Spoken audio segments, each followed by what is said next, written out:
What's up, good people? What's up, good people? We in the. You know what? I've noticed a lot of people saying that. What's up, good people? That's kind of going around. But anyway, welcome to the show. Got a good one for you today. I got that from Steve Harvey. That's what he be saying on Family Feud. But what's up? What's going on? Got a good one for you today. Come on in. Hit that like button. Hit that like button on your way in, whether you're catching it on the restream or whether you're catching it right now live in effect. Make sure you hit that like button on the way in. Let's get ready to go. Let's get it. And I still got to fix this camera because I'm not looking where I need to be looking. But I adjusted it and I thought I had it. Okay. Work with it for one more day. Work with it for one more day. But welcome on in. Welcome. Come on in. Let's go. Let's get it.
Peace, folks.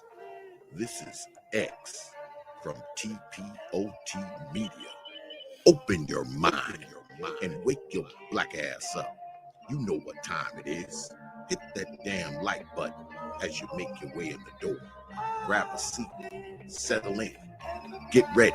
It's the Grown Man Hour with your host, my man, Bernard Riley.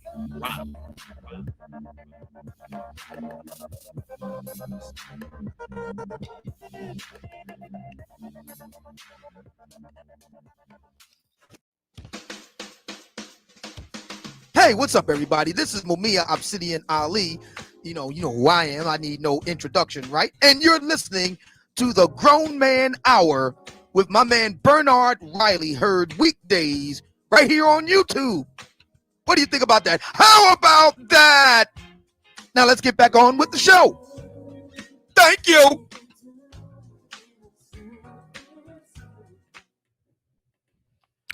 What's going on? What's up? Welcome everybody to the show.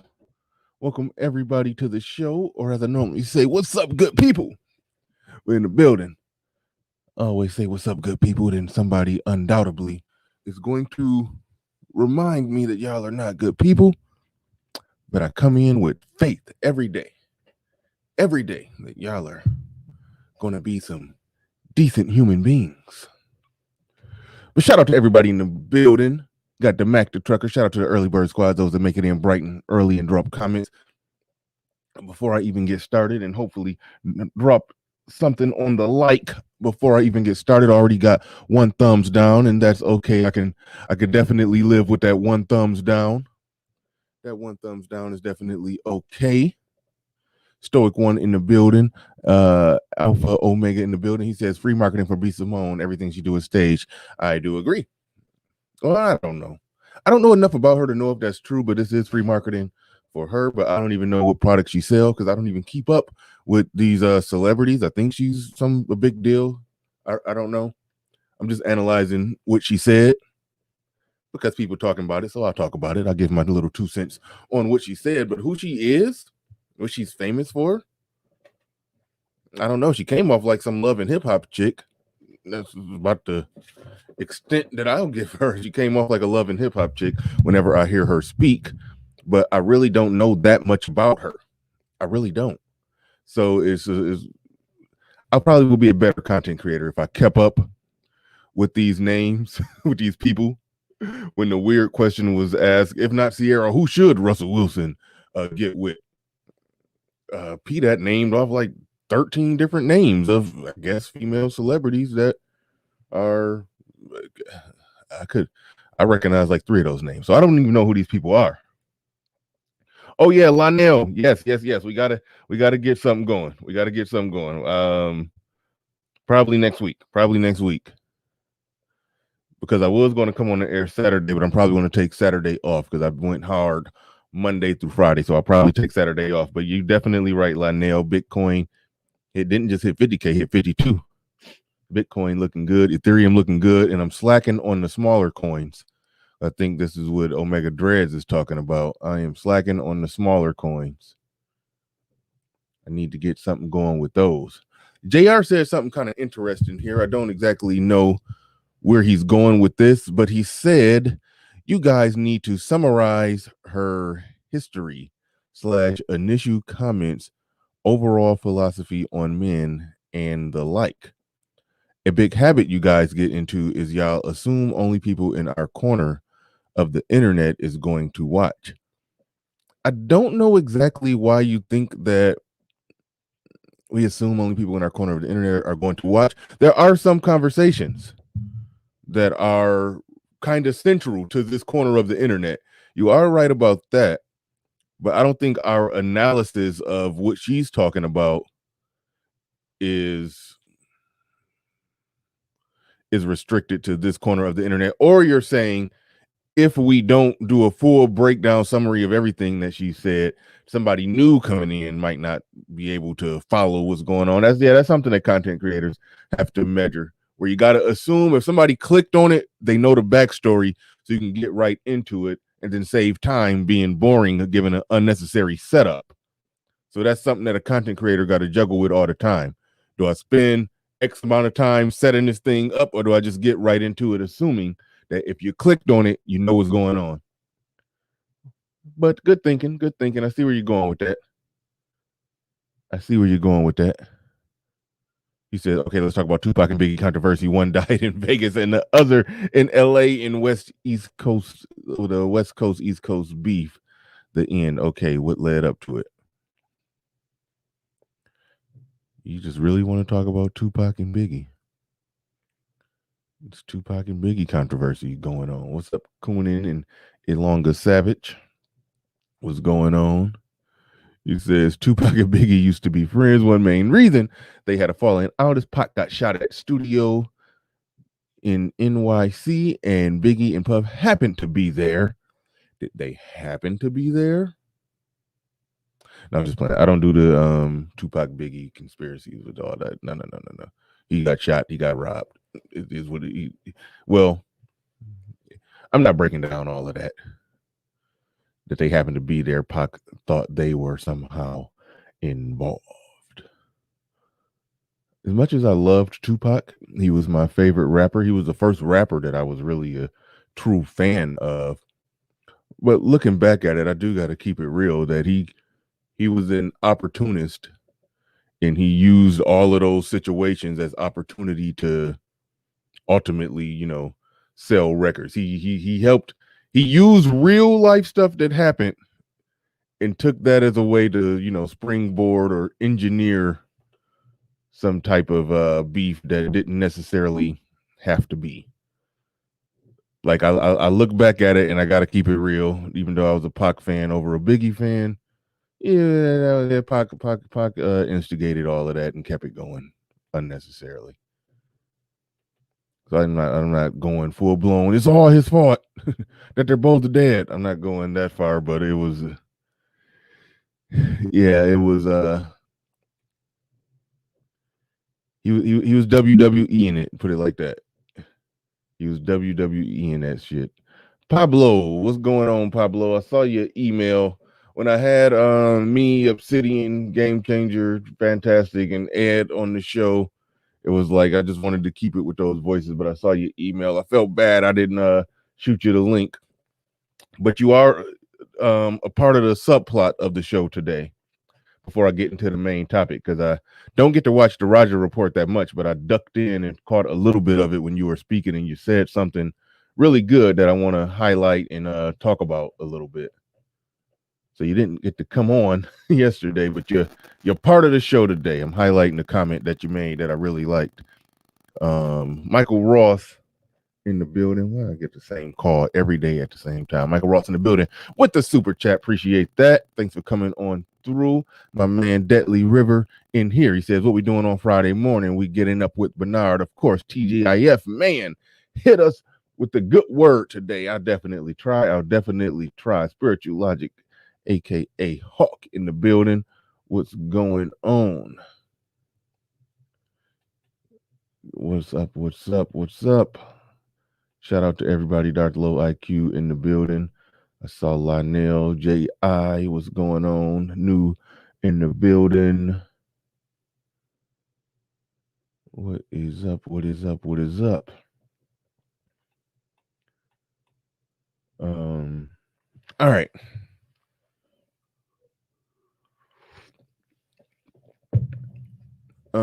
Guess I'll get right into the subplot. Well, it's two subplots. One thing that got to get teased out, and I may tease this out more on another show, because somebody in my comment section pointed out a potential contradiction in the manosphere. I don't necessarily fall in this contradiction, but some people do. Where they'll beat women over the head about not being married, but that person as a man is the most anti-marriage person ever. You can't be those two. You can't be that same person who beat them over the head for not being married, but you're also anti-marriage. That's a potential contradiction that needs to get teased out. That'll get teased out on a later show. But what prompted me to talk about something that Pablo said when a discussion started happening about marriage on Mr. Negative Man says yes you can. Well, it depends. You have to make a really precise argument, and everybody don't make the argument that precise. Now, I do believe you are somebody who thought it through and can make the argument, but it's a really precise argument. I'm probably going to spend the show teasing it out.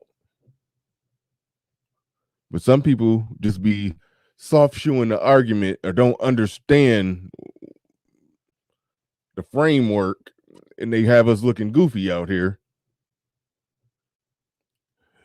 You hoes messed up because y'all ain't getting married. Y'all won't submit to a man. Do you want to do you plan on ever getting married in life? Hell no, I ain't marrying these hoes. There's a way to make that argument, but it takes a little more explaining than, bitch, you should be married. Oh, I ain't marrying them bitches. It take more than that. Chief Rock in the building says, peace be Riley in the chat. Everyday Valet says, salute for the great content and making my mornings interesting. Hey, man, I'm glad I can be of service. Absolutely. Are you married, Bernard? None of your goddamn. I'm just playing. I'm not that ruthless about it. We'll just go off that morning. None of your goddamn business. But no, I'm not married. Was married once upon a time. Was married 13 years.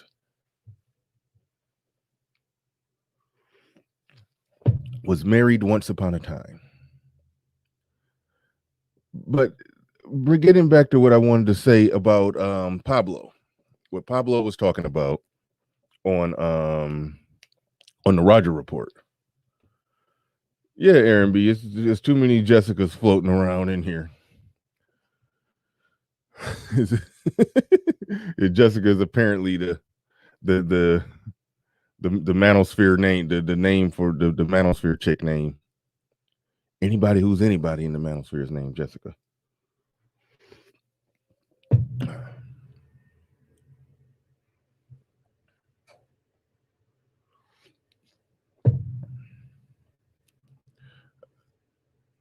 All right, let's go. Let's go. Here's the deal. Here's the deal. Damn it. What was I going to say? A conversation was talking about. They were talking about marriage on the Roger Report, and the normal state sanctioned versus sanctioned, or why even get married all together. And yeah, BGS was on there. Shout out to BGS, who haven't been back on my show since Fantastic ran them off. I never forgive you.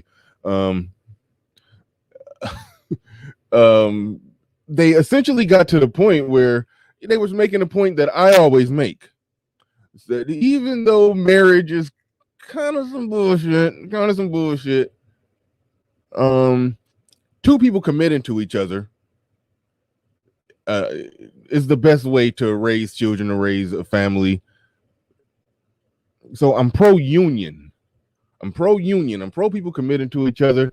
I can't make a sound logical argument for signing legally binding documents at the courthouse, but everybody that has done so, we can see on the record the outcomes. We can look at their outcomes. We can look at the outcomes of children born into marriages and say that, yes, people who get married tend to raise better children, because everybody else, even though it's possible for two people to not go and formally get married, it's possible for them to raise a productive family too. But it's no way to, on the record, tease out whether or not they're just doing normal baby mama, baby daddyism. And so they get lumped into the bad stats, where everybody who's a part of those stats don't necessarily contribute to all the fuckery, but the stats wouldn't be that bad unless it was a lot of fuckery. So it's hard to tease it out how good the people who are not getting married but got good values. It's hard to tease out how good of a job they're doing at raising their kids. So something about the structure of marriage and family is produces a better outcomes. There was some data 10, 12 years ago. I don't know if that data is still holding up, but I know it was definitely a thing that they made a big deal about when they showed that you're better off being born black in this country into a marriage than what you are being born white into this country to a white baby mama. If that don't tell you that there's something in there when it comes to marriage that's worth looking at, but that's the only argument. That's the only argument, and there's plenty of good arguments against it. So that's that. And I'll leave that there. I'll leave that there. But somebody was pointing out on that panel is that why would any black man want to do it anyway? What's the point? What's the purpose? What's this? And then Pablo said something that's really big, and it does speak to the core of who I am and who I was. Very well said. New marriage is bull. Very well said. But something that speaks to the core of what I am and who I am. He said when you grow up in a traditional family and you see that growing up and you become a man, yeah, it feels good to get home from work and have your family there. Your kids playing in the house, coming running up to you, some food getting cooked on the stove. It feels good. It feels good. Call it sappy, call it whatever you want. That does feel good, and men do want that. And a good percentage of men do want a functional situation like that. And then you look at the overall outcomes for children. That's the only argument that can be made for marriage. But marriage gets brought up a lot in this space. A lot of people are anti-marriage. And when a lot of them get going and start making their points, I can't refute their arguments. I can't. You are taking a risk. You are playing with fire.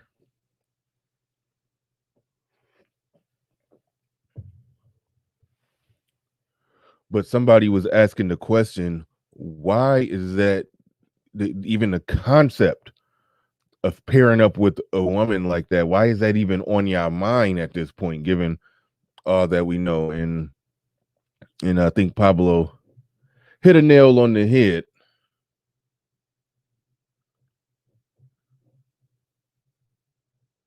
Pablo hit a nail on the head, and I really liked what he said. I got to check out the Roger Report more because they're.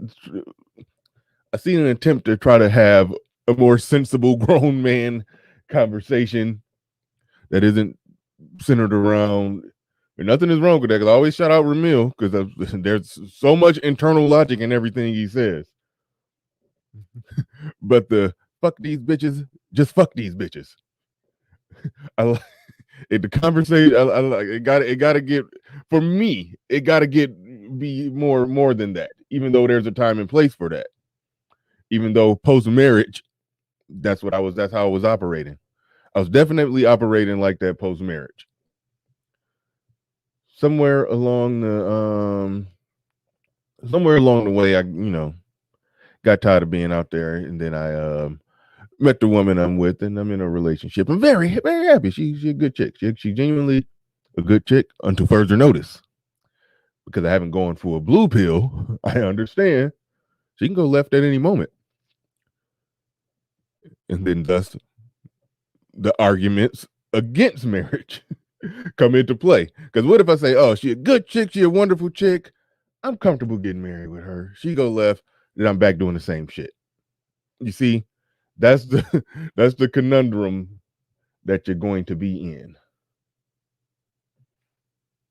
That's the conundrum that you're going to be in. And some decent things was talked about on my show, my one-on-one with Fantastic.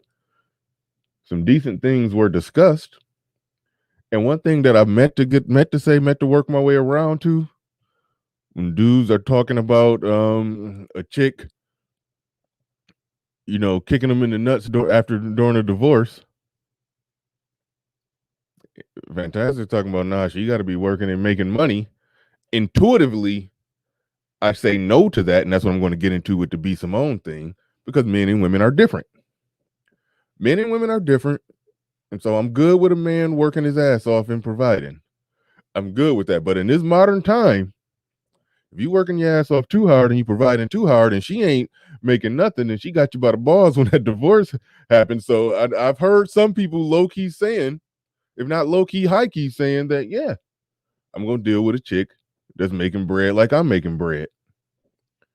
And that way it's equal playing field. That way I'm benefiting from her. Bringing more money into the table. And if she leave, I leave, we leave.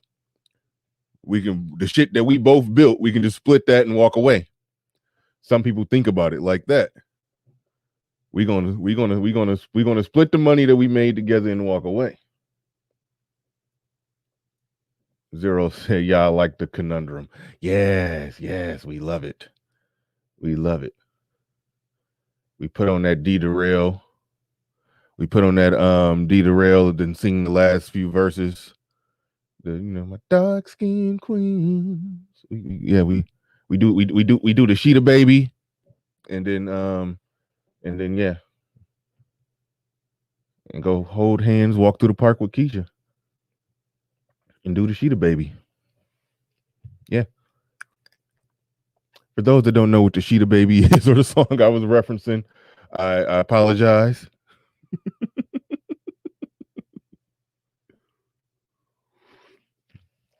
But you definitely missed out on an important milestone moment. You definitely missed out on life. The Mac the Trucker in the building, he says, you can be anti-marriage in a marriage. It's similar to having an open marriage and having... Come on, man. Come on, man. Open marriage and having game. I don't see what the problem is. But yeah, I got to come on. Yeah, I got to get on out of there. Yeah, I got to let that ride. Lucario gives some of the best advice. It's a toss up between him and ARC in my when I go to ranking dating coaches. He does not coach his people to go get in an open marriage. That's his thing. But far as the practical advice he gives men, it's solid. So y'all gotta leave him alone about that one, man.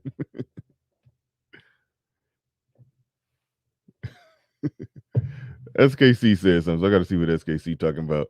But RD says, but nah, how Aisha Curry, Jada Pinkett, Dr. Dre wife are doing. Obsidian is wrong. Most men cannot recover. Most men cannot recover financially from divorce, rape. Well, see, here's the thing. Somebody said Lucario is the worst. No, he's actually one of the best. But if you want to dig into his personal situation, that open marriage thing, I can't do it. No. We can do a one-way open marriage. I go mixing and mingling. Yeah, okay, we can do that. We can do a little bit of that, but ain't nobody else. No, that's mine. I take full ownership. It's hell no. If we gonna do that, then we just gonna be some real cool friends with benefits who hook up and have a good time and do stuff together. And but I can't call it a wife and then do that. But to each his own. To each, I'm not with it. But when it comes to dating coach advice, Lucario does his thing when it comes to giving good practical do's and don'ts. When it comes to game, when it comes to just talking to and dealing with women, good practical do's and don'ts. Lucario is one of the best. I can't find SKC's comment. I cannot find.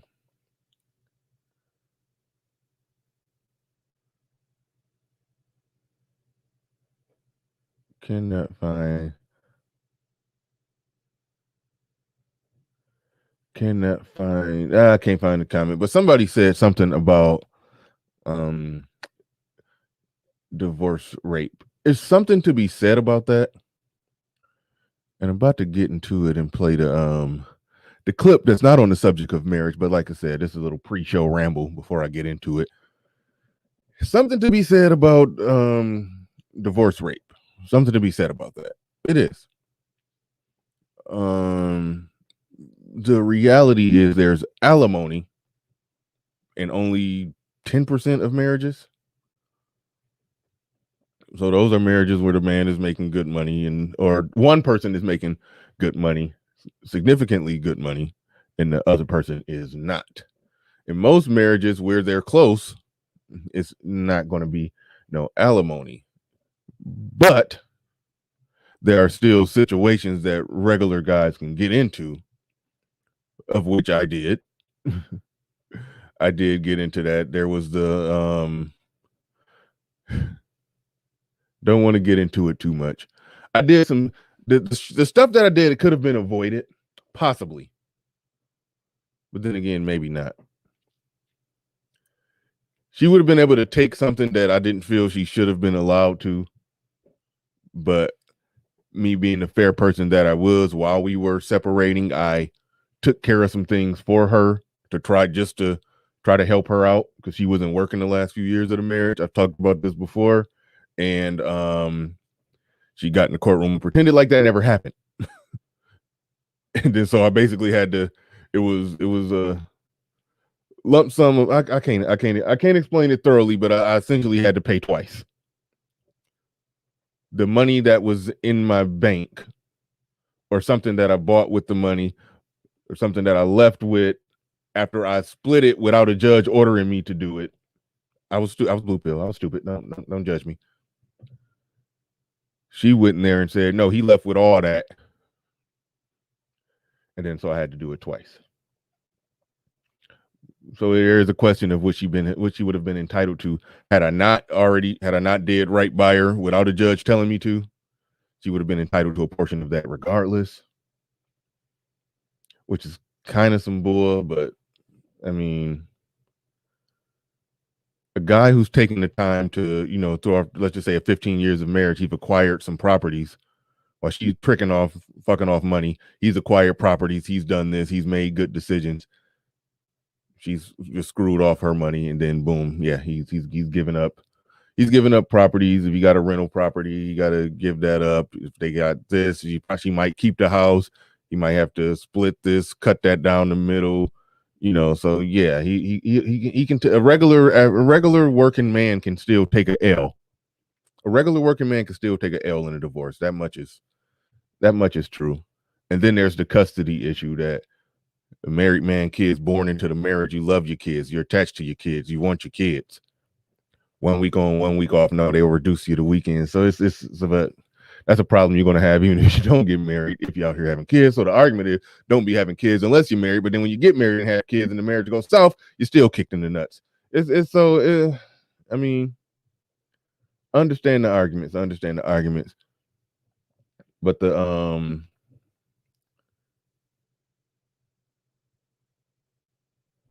Marty W says, said Bernard, and you're still not staunchly anti-marriage?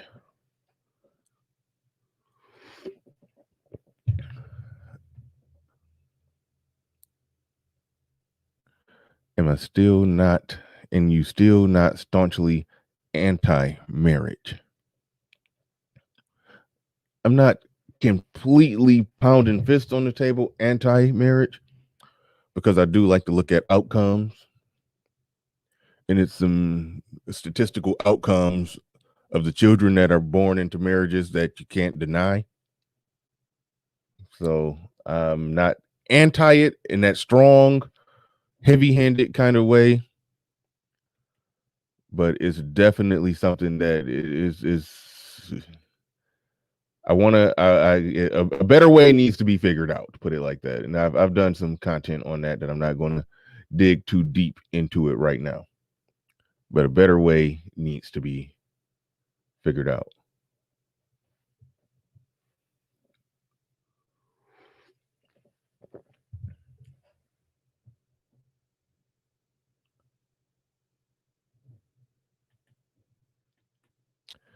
Obsidian says, Bernard Riley, the question is, if not marriage, then what? How do we address the problems of Black society if marriage is not the norm? I don't have the answer, Sway.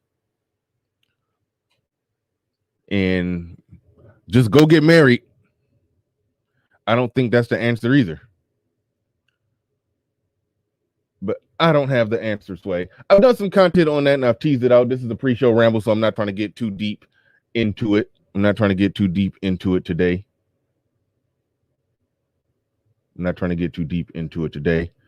Because this was just a little pre-show ramble.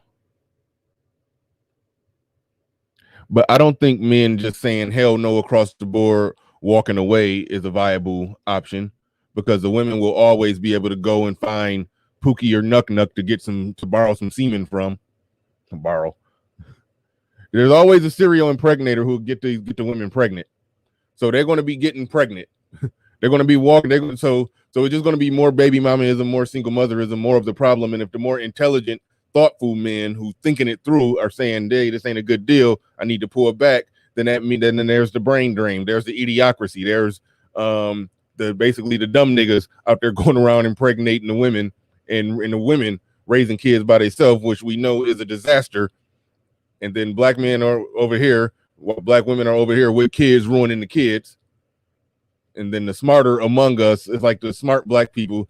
The dumb ones are out there reproducing the smart ones who do. Like a black man who's got his head on straight, meet a black woman, her head on straight. They get married, they get together, they raise some kids and raise some good, productive citizens. But for every situation like that, there's probably hundreds of situations when Nuck Nuck just got Shanae pregnant. So it's like,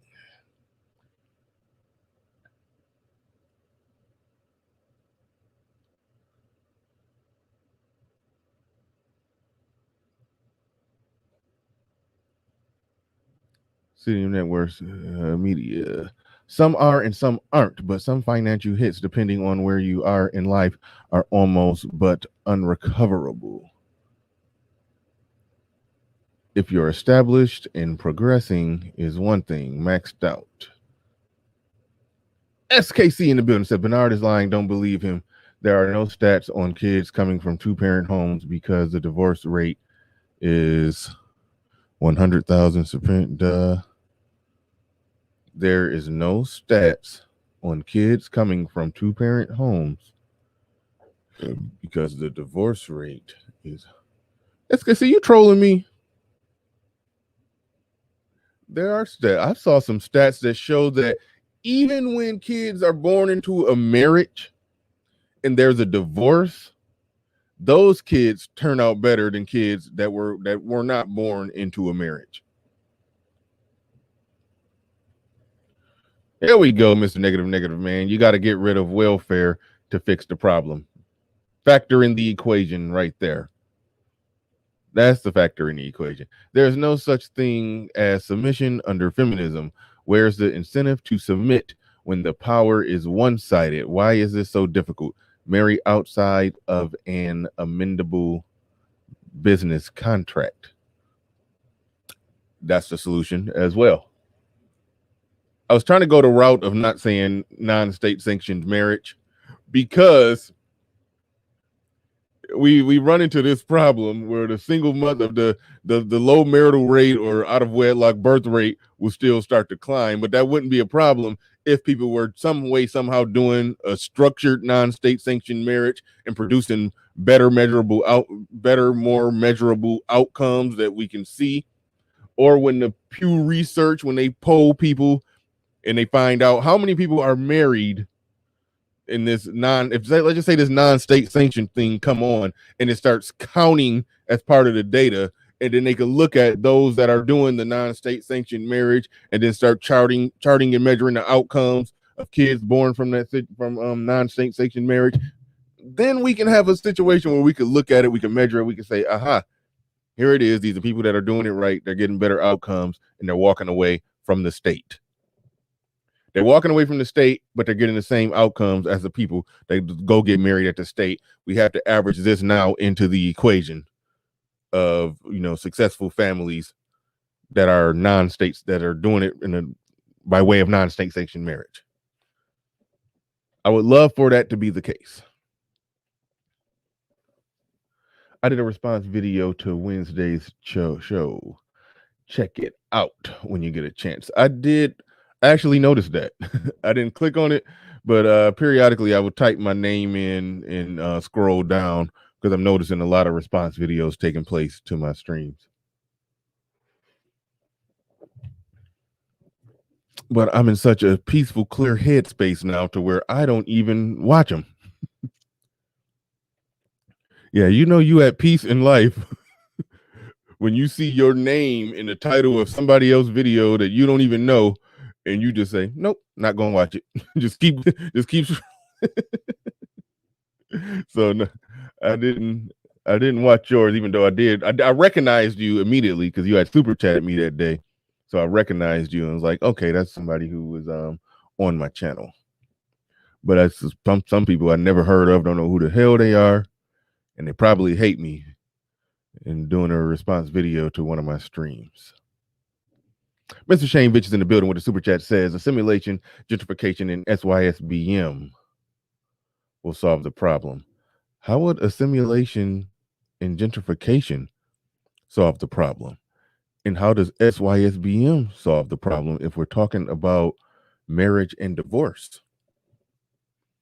That's where y'all lose me. Like, how does, like, if you define an SYSBM as getting a woman from another country,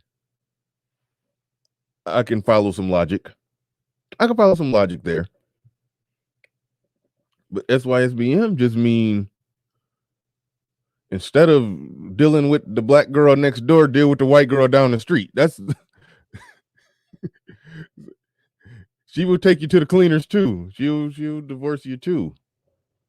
Like plenty of great many of white men are in divorce over, white women and Hispanic women, all of that. So I don't know how SYSBM is the answer to what we're talking. SYSBM is the answer to some problems. If the average black woman has a temperament that you can't personally deal with because you're a calm, cool, collected, peaceful individual, and and and you can't handle a strong black woman, in which you for damn sure shouldn't be trying to handle one, then okay, yeah. If they operate in a way where you can't deal with them, and most of them that you end up dealing with, that you encounter, got a temperament to where you can't get jiggy with that, then yeah, other races of women could potentially solve that problem. Absolutely. When you're talking about getting married, SYSBM don't solve that one. Now, as far as dealing with temperamentally unhinged black chicks, I don't deal with them either. The black woman I'm with has a very cool, calm, peaceful demeanor and temperament. He says the different culture will allow black men to have more healthy relationships with these women. Well, if you're talking about in America, when you say SYSBM, I think in America. When I hear passport bros, I think women overseas. So when you say SYSBM, I think dealing with American chicks who are still under the same system of feminism that Zero talk about. So you see how SYSBM does not solve the problem. In SYSBM is the solution. SYSBM is the answer depending on the problem. It depends on what the question is, whether or not SYSBM is the answer. But to what we're talking about right now, I can't see that as an answer, because that's still we talking about marrying an American woman. If we're talking about that, I don't think SYSBM is the answer to that one.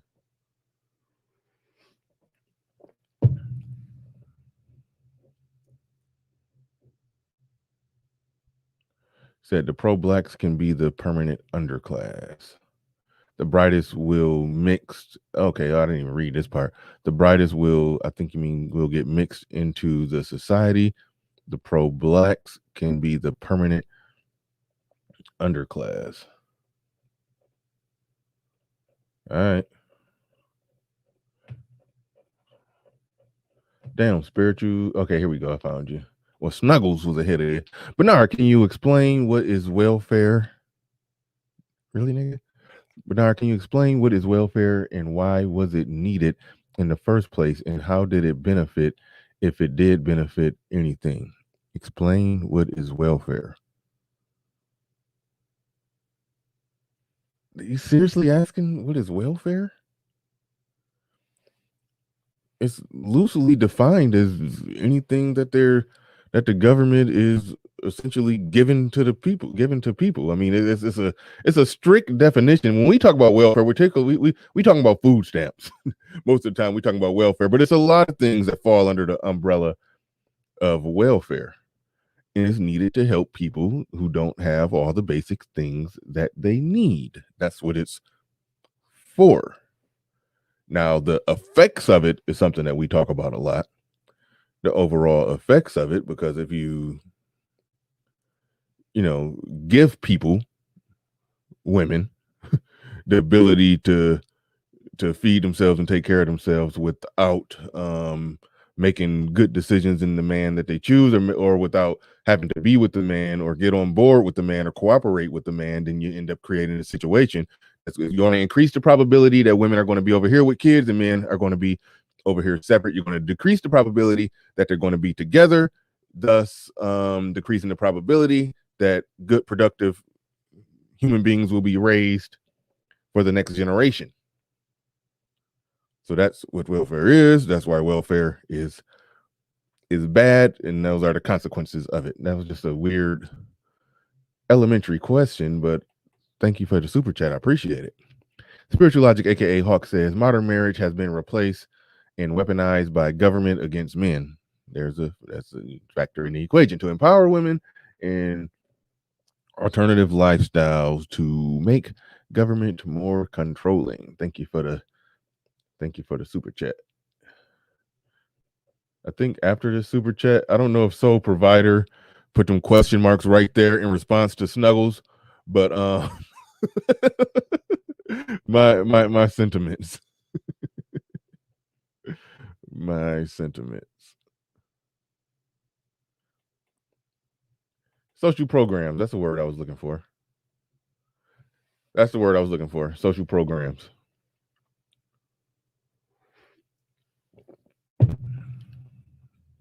Most social programs are considered welfare,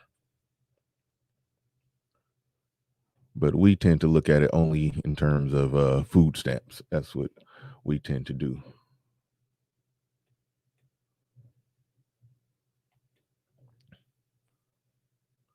I don't know about that Mr. Shane Vicious comment. Let's interbreed with another culture. Yeah. Now, an individual man who happens to meet a woman of a different race that he loves and gets along with and can be with and be happy with, and he goes off, rides off into the sunset to be happy with her, that's fine. That's no big deal. Much love, peace, and respect to you. Oh, shoot. Ugh, forgive me. You know, I have a philosophy of, open yourself up to, date with all women, may the best woman win, regardless of her race. I don't care. I mean, you got your preferences, but I don't really give a shit. But somebody just say, for somebody to just say, hey, intelligent black men, let's go as a collective and assimilate and interbreed with this other group of people. It's like it just comes off as weird. I don't think interracial dating is. I hate when people say interracial dating is genocide. I hate when they do that, because if you're going to say it's genocide, you need to be able to do something that I forgot his name, card carrying white supremacist, Jared Taylor. He ran the numbers on it, and he said based off current marriage numbers, current immigration trends, current this birth rates, blah blah blah, divided by pi. He basically did the equation, and he came to the conclusion that in roughly 400 years, it might not be any white people in America. He ran the numbers on it, or it might have been like 280 years.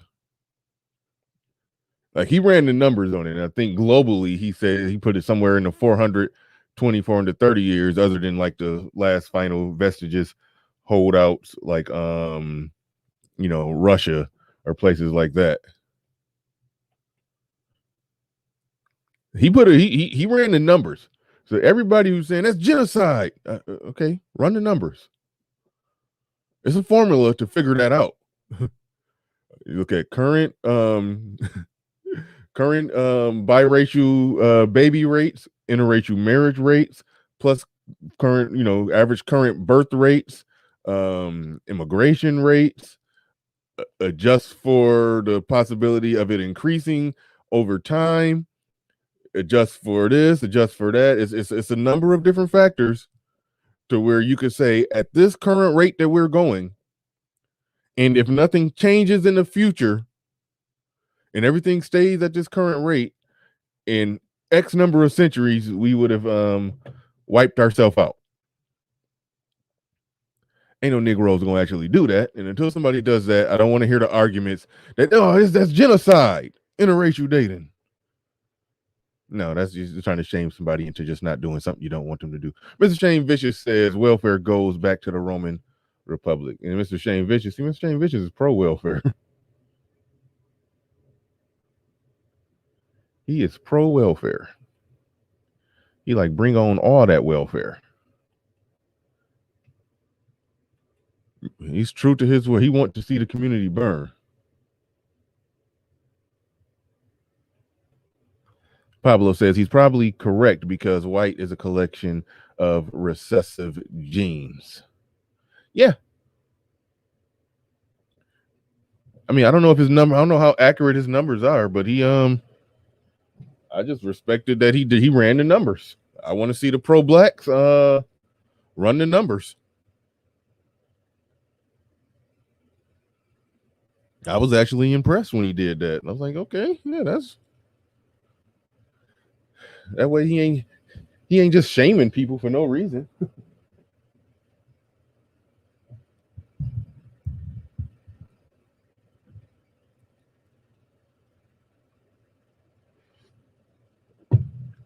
NYC Songman in the building says interracial dating is an inevitability.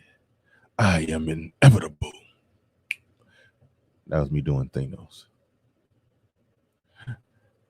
Wishing and hoping ain't going to change.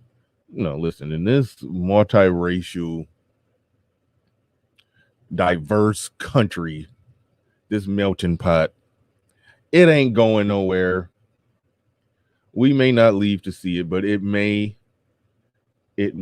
be a post-racial world or country someday where we're not looking at things in terms of the black community.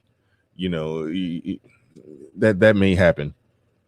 It all may be interbred and intermixed, and everybody just gonna be walking around looking like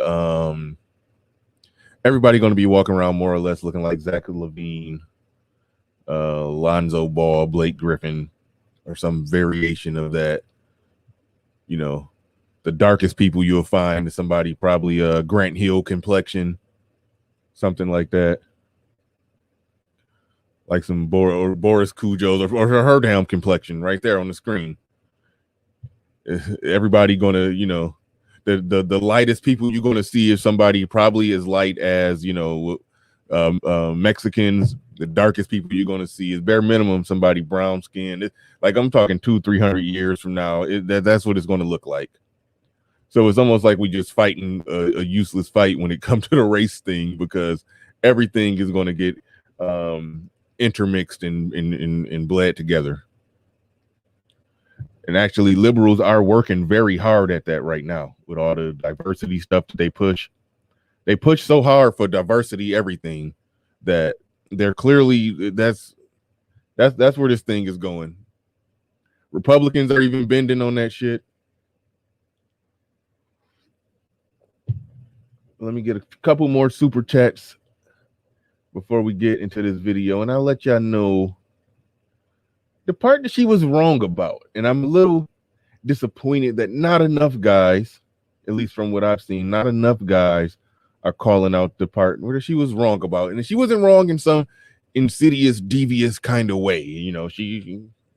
But it was a part that at least here in this space that I do want to see us giving some pushback on. Sika In Yang said, welfare is fine as long as it comes with a qualifier and a limit. P.S. Get the likes up. Absolutely. Absolutely. I agree with that statement. And I agree about getting the likes up because the likes are looking bad. God damn. Likes are looking bad. Let's get those likes up. We got 332 people in here. Only 125 on the likes. Like, we should be scraping 200 on the likes. We should be scraping 200 on the likes. Mr. Shane Vitch is back in the building with a super chat. He says, I used to be anti-welfare. Now I'm just indifferent. Once I saw how much the U.S. spends on BS, I realized that welfare was a drop in the bucket. It's not about the bucket and how many drops get put in the bucket. It's about how much do those particular drops affect society. And unleashing welfare and in all you can I was about to say all you can eat, all you can get abortions, introducing welfare, abortions, birth control, and a free, independent, don't need a man, I am woman, hear me roar, feminist, slut walk, we can do what we want, we can be like men, we can act like men, we can walk and talk and fuck and do everything like men mentality, to put all of that into the culture, all of that. Once you infuse all of that into a culture, and then you give women full creative control to go fall flat on their face, and then give them welfare as a safety net, it's not about how much welfare is a drop in the bucket. It's about how much that safety net keeps women's behavior not being checked or controlled in some type of way. Now, keep in mind, as an individual man in your individual life, in your individual house, you can check everything in that motherfucker. I'm talking about society. I'm talking about the macro outcomes. I'm not talking about the micro outcomes, because people confuse that. I'm not saying you as a man can't control your life and lead whatever woman comes into your house or that you're dealing with at whatever context you're dealing with her. I'm not saying that you can't be in control in that individual situation. I'm talking about the macro. You can beat your chest and grab your nuts in your own house and decide who you let in and who you let out. Well, okay, wait, I take that back. Scratch that. You don't get to decide who you let out unless you're in the business of tying up women to the basement pole in the crawl space, or But you get the point. You get the point. I'm not speaking from a defeated standpoint. I'm talking about macro outcomes in a society. And yes, welfare does contribute to that. It's a factor in the equation. And I'm not saying scrap it all together. I'm not saying scrap every aspect of it altogether, because even when there was a high marital rate, there was some welfare. There was a high marital rate pre-60s. There was still welfare. There was the working poor. There were families that needed help.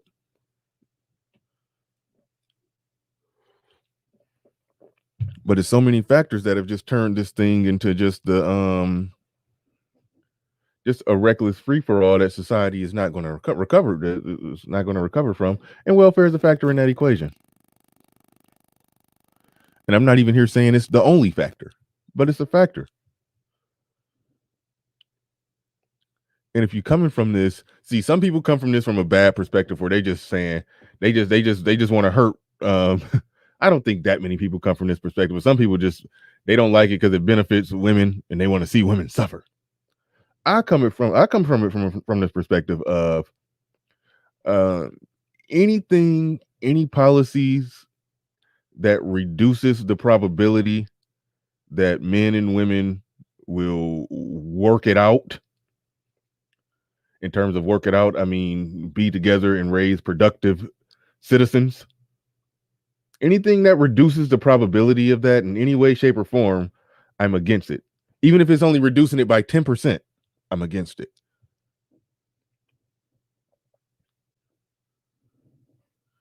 Red Thing the Blues in the building. He says, I know I'm going to stir something up when I say I really don't believe her. I'll exit out now. I'm with you. On that. Yeah, this is just viral BS that she doing. But let's analyze what she said, and we're going to analyze. We're going to break down what she said, the merits of her points. That's where I'm at with it. I attack ideas and not people, so we're going to analyze the ideas and what she said. We're going to analyze the words that came out of her mouth. And I see people say she's an adjustable what? Let me say this about her. If you look at the picture in the thumbnail, she definitely look attractive in the thumbnail, but all her little candid at home videos when she got the Erica Badu rag on her head, man, she be looking busted. If you Google pictures of her, you're gonna find some cute pictures, but damn, she be looking toe up in them little candid home cell phone videos, like, ugh. And then the way she talk, she look all kinds of crazy.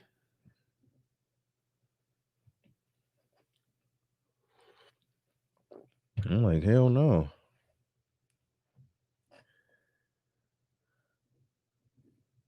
But all right, let's get into it. The ramble is over. I be trying to play it safe when it comes to finding videos to gotta play clips of on my show. So I pulled this from BGS. I'm not gonna play none of his commentary, but shout out to him because I'm using his video.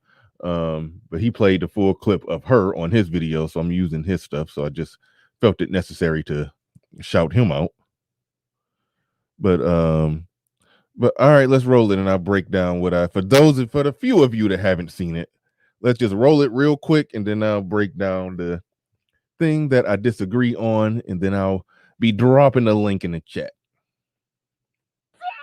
What the fuck?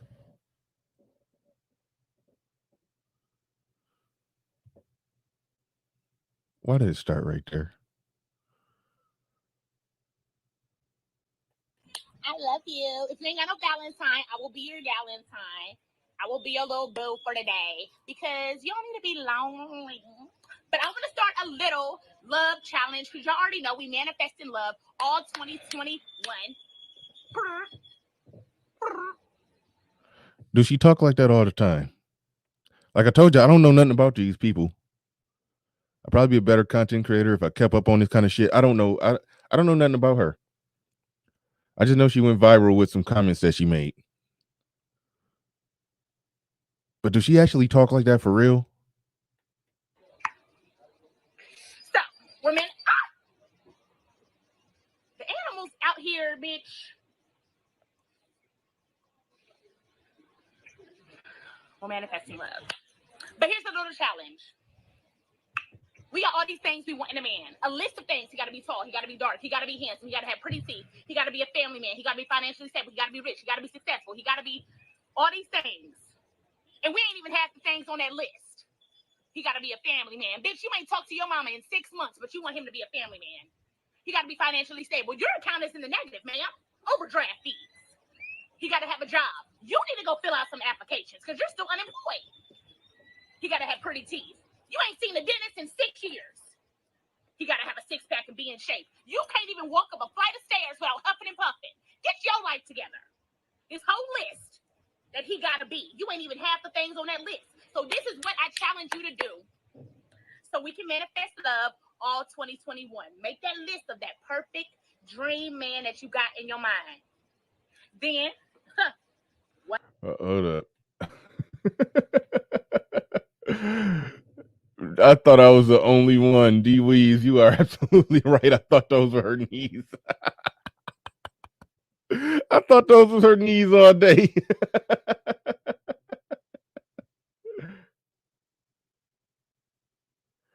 Oh my goodness.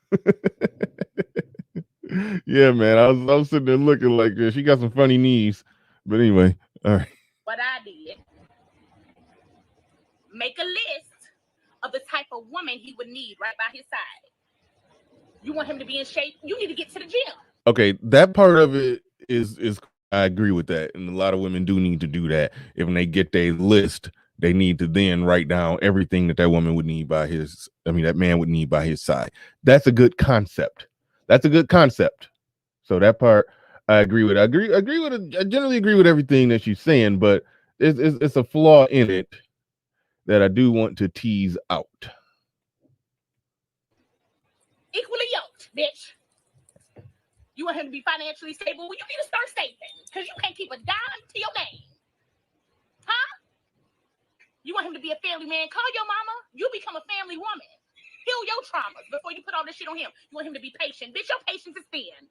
You want him to be understanding. You the least understanding person in your circle of friends, but he got to be understanding. Fix you. Fix you. Whatever you want, become that. Fuck. He got to be in shape. Bitch, you eat chips every day. You heal. Let's become the person we want to attract. How about that? Huh? That's the challenge. These birds. Birds of a feather. Flightless or not. Okay. I think that's pretty much I think that pretty much wraps it up. Red Sings the Blues in the building. He says, what's funny is most guys in the red pill fell for this. If you know B. Simone, you know this is some buffoonery. She don't mean what she says. Yeah. And I understand that she's the same chick that was saying she don't want no 9-to-5 man and all of that stuff. And she got criticized for that. Now she kind of going a different route with it. See, here's the deal. It's not about falling for it in terms of, yes, she's a shining example, because she clearly not. I mean, the way she acts, sorry. I mean, unless you just like hood chicks. If you like hood chicks, then hey, you probably look at her and say, but I mean, but it ain't about her. It's about what she's saying. It's about what she's saying. And in general, yes, if you want a man to be in shape, yeah, you need to get your ass in shape. If you want him to be understanding or whatever, then you need to, but you the most, non-understanding, impatient person possible. Yeah, we get all that. We understand that. What I don't like and what was embedded in here, and this probably represents only maybe 15% of what she totally said, probably only 15% of it. So this isn't me beating up on her, because I'm just highlighting 15% of it that the manosphere normally speaks out against, is women saying that I disagree when they say the thing, if you want a man to have money, you got to have money. Even though I talked about earlier how that may be the cheat code for guys to make sure they ain't getting took to the cleaners, get you a chick with some money. But that aside, what she spoke to is something that's in the head of a lot of women, and it sort of goes back to that average at best thing. The average at best chick felt like because she made $100,000 that she was supposed to be that was supposed to be what she bartered and traded with. And it's like we went in on that situation, but when she comes here and she's talking about, oh, you want a man that got money, well, you need to have your money right. You need to do this. I mean, yeah, no, you do need to be responsible, but women have that mentality, and this is that feminist mentality, how we touch on a lot here, that they're supposed to be competing with the men. They're supposed to be achieving and thriving like men. It's like, no, if the man is all those things, if he is successful, driven, industrious, and he's all of those things they say they want, their job isn't to be, is to try to out success or equally success driven and industriousness us. That's not their, that's no. They compete the way that they appease that man, the way that they be what that man want, that's contingent upon, their femininity, their demeanor, their temperament, their looks, their attractiveness. Are they in shape? That's why it's good. She talked about being in the gym, but yeah, try to be in the gym. Try to be, shout out to Kevin Samuels, fit, feminine, friendly, submissive, pretty as possible. That's what that man want. He don't want the shout out to Obsidian. He don't want the manlet trying to out compete and all that, so she spoke to that energy, and that energy is the same energy that got average, if not full blown, ugly, out of shape women on Kevin Samuels' show talking about I made 120,000 with my pie baking business. I made $100,000 selling hotcakes, so I should be able to get a $100,000 corporate executive, right? And she's sitting there looking like she got food in her cheeks. I'm like, so it's but that's the mentality they have. The mentality that they have is that they feel like that if they're doing well competing in man world, that gives them some type of currency on the dating market.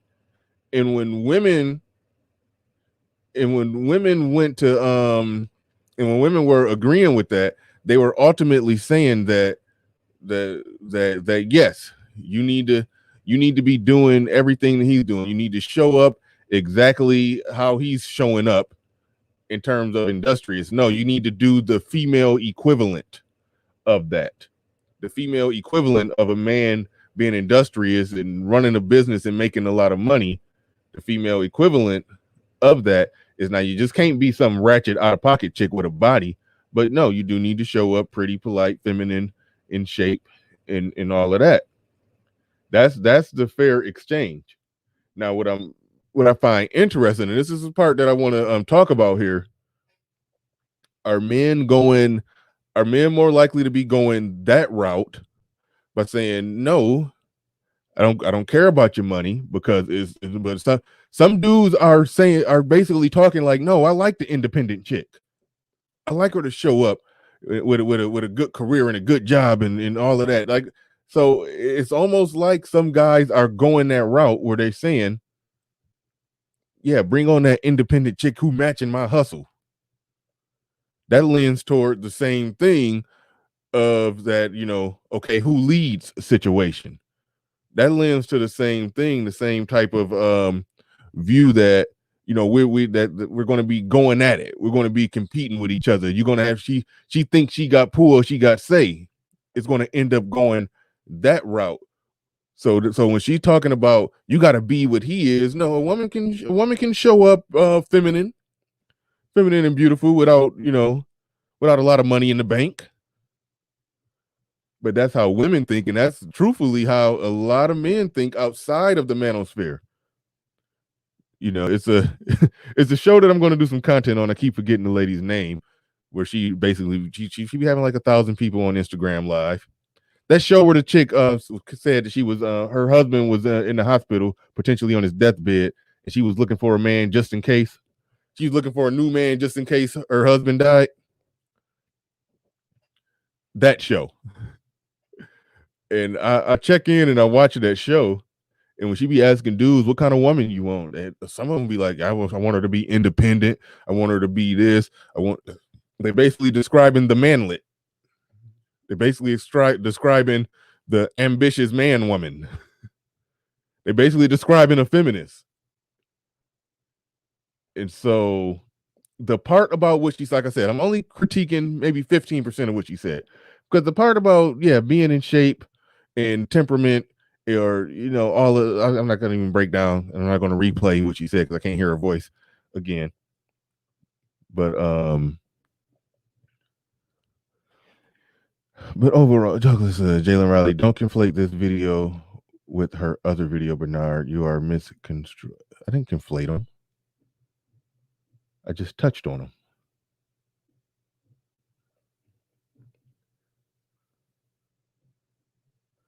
Don't throw me off.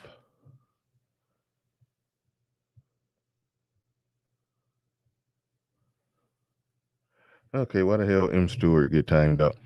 Hey, y'all have been doing good at not blocking people, and I appreciate that. One time I saw Auntie Wanda on my block list. I know she ain't do nothing to deserve that.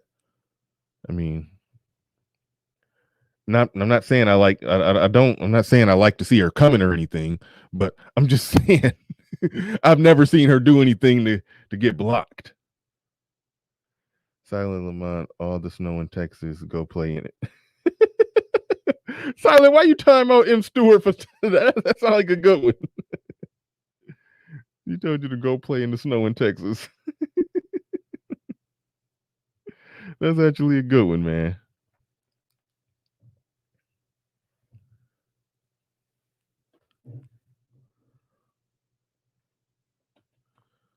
Darius D says the white women who call Kevin Samuels are never as big as the Strags.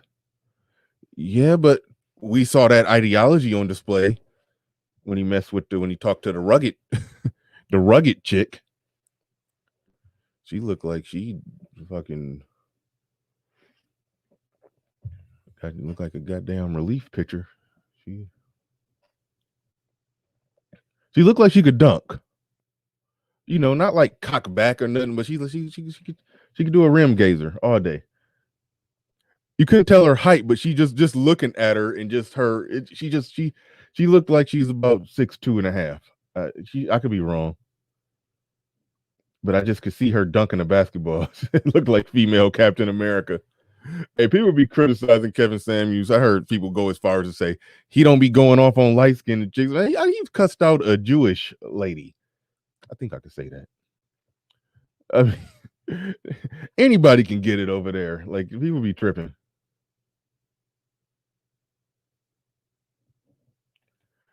I'm with your L Boogie. It'd be a lot of that going on around here. Some dudes be sounding not too much different than the female swirlers. I should just say swirlers. Some dudes, not everybody. Keep in mind, not everybody, because I like to have a sensible discussion about culture. I like to have those sensible conversations. Rugged was WNBA for sure with a finger roll. Fantastic, like them Hooper chicks. No, it was a some white feminist called in a Kevin Samuels show. She wasn't like ugly or nothing. She just gave off just a lot of post you up energy, bare minimum volleyball energy. but not in a good way. Cause some of them volleyball chicks be sexy. Cause I like tall women, so some of them volleyball chicks, yeah. But she looked like she was bare minimum a volleyball chick, but just not in a good way. She probably could post you up, fantastic. She just had that look.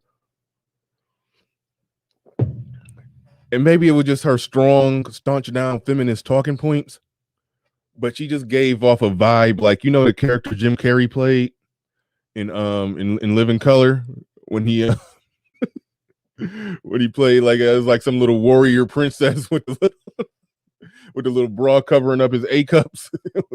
She just gave off that kind of energy to me. Vera, yeah.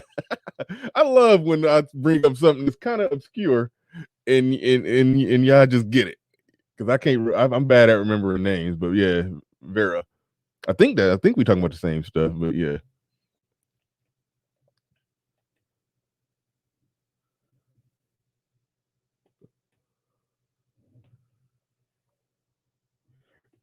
Yeah, she had the pigtails. Varicosa. You write that one, Bernard. Yeah.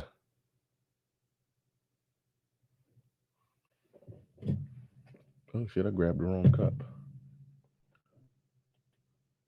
Chief BD, you said Bernard being nice. What do you mean by I'm being nice? I mean, look, I'm not going to beat up on the chick if she's saying the right things, but there was some wrong in some of what she said, but most of what she said was right.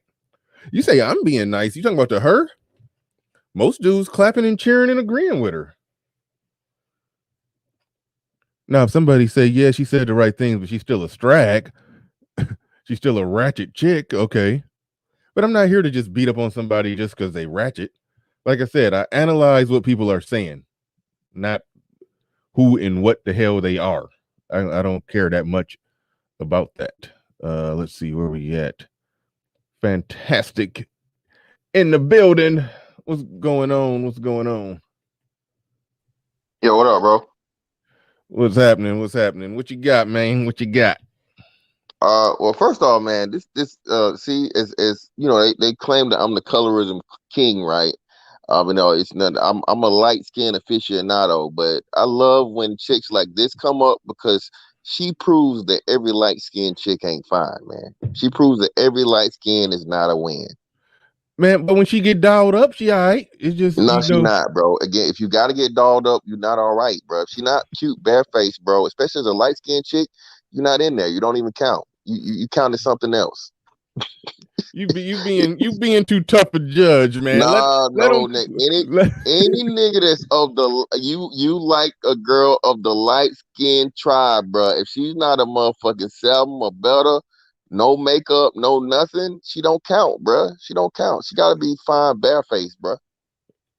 yeah, Yeah. man. And you know she got Maybe them damn caveman eyebrows too, man. I yeah, yeah, can't get with that shit. Jesus Christ. yeah. She got to do something with her eyebrow. Yeah, I know she do look like Miss Potato Head got on her angry eyebrows. Like she need to she Yeah, need to every time. she need to poop and put on like the happy eyebrows. Like yeah, something ain't right there. Something Yeah. something ain't right there. But nah, I can't. I don't know. Maybe in America a lot of brothers been broken down to the point to where look, man, if she could just be average around the house but look good when we leave the house, I'm good with that. She Some don't even brothers, like even with all the makeup, bro, she's not like the other girl that was on Wildin' Out for her. I can't think of her name. Top Notch, the chick Top Notch World. Now she fine as a motherfucker, bro. She pretty as hell. I think she got like green eyes or gray eyes and shit. But this chick right here is just desperate, man. So like you can't. I don't even think nobody really took this serious because we knew it was just like virtue signaling. Like you said, somebody alluded to it earlier, man. This space is like really blowing up. It's not a coincidence that shout out to Kevin Samuels, of course. With Kevin Samuels things, you're starting to get a whole lot more people that are more comfortable now with talking about the stuff we talk about yep. publicly. So yeah, man, I just think she's trying to get ahead of that wave because, like you said, bitch, it ain't even been a year since the 9 to 5 shit, right? So you went from you don't want no 9 to 5 nigga. Now you want to chastise and tell black women what they need to do and what they need to accept in a man. where you still are manless. She was out here stalking the baby when he was dealing with the little Dominican chick or whatever. And furthermore, now black women are saying the bitch she's a plagiarizer, man. They say this ain't her first time doing it. Apparently, she stole like a whole book from somebody or something, and How now you she's still pretty a much. hold on? How you still a book? Well, you steal the stuff in it and you put somebody else's word in your book. Oh, okay. Plagiarism. So she basically okay, gotcha. So she basically somebody wrote a book and then she basically just typed the Yeah, same shit and just reworded yeah, it a pretty little bit. much. Yeah, Okay. and then they're saying now she's doing the same thing from the social media influencer aspect, to where smaller people would say the same thing she said, and she's just pretty much taking it and remixing it as her own. And I think she's been called up by two different chicks. So I mean, nobody takes B Simone serious. She's not attractive enough. She's not influential enough. She's like a Z. She's not even like a Z rate. Damn, she's a little Z. She's like, how, because in the so I'm an electrician, right? So electrician, you deal with wires, and it's pretty much like the capital alphabet numbers, and then once you run through all of those, it's like lowercase letters. So B Simone would be like a lowercase Z as far as in the celebrity realm.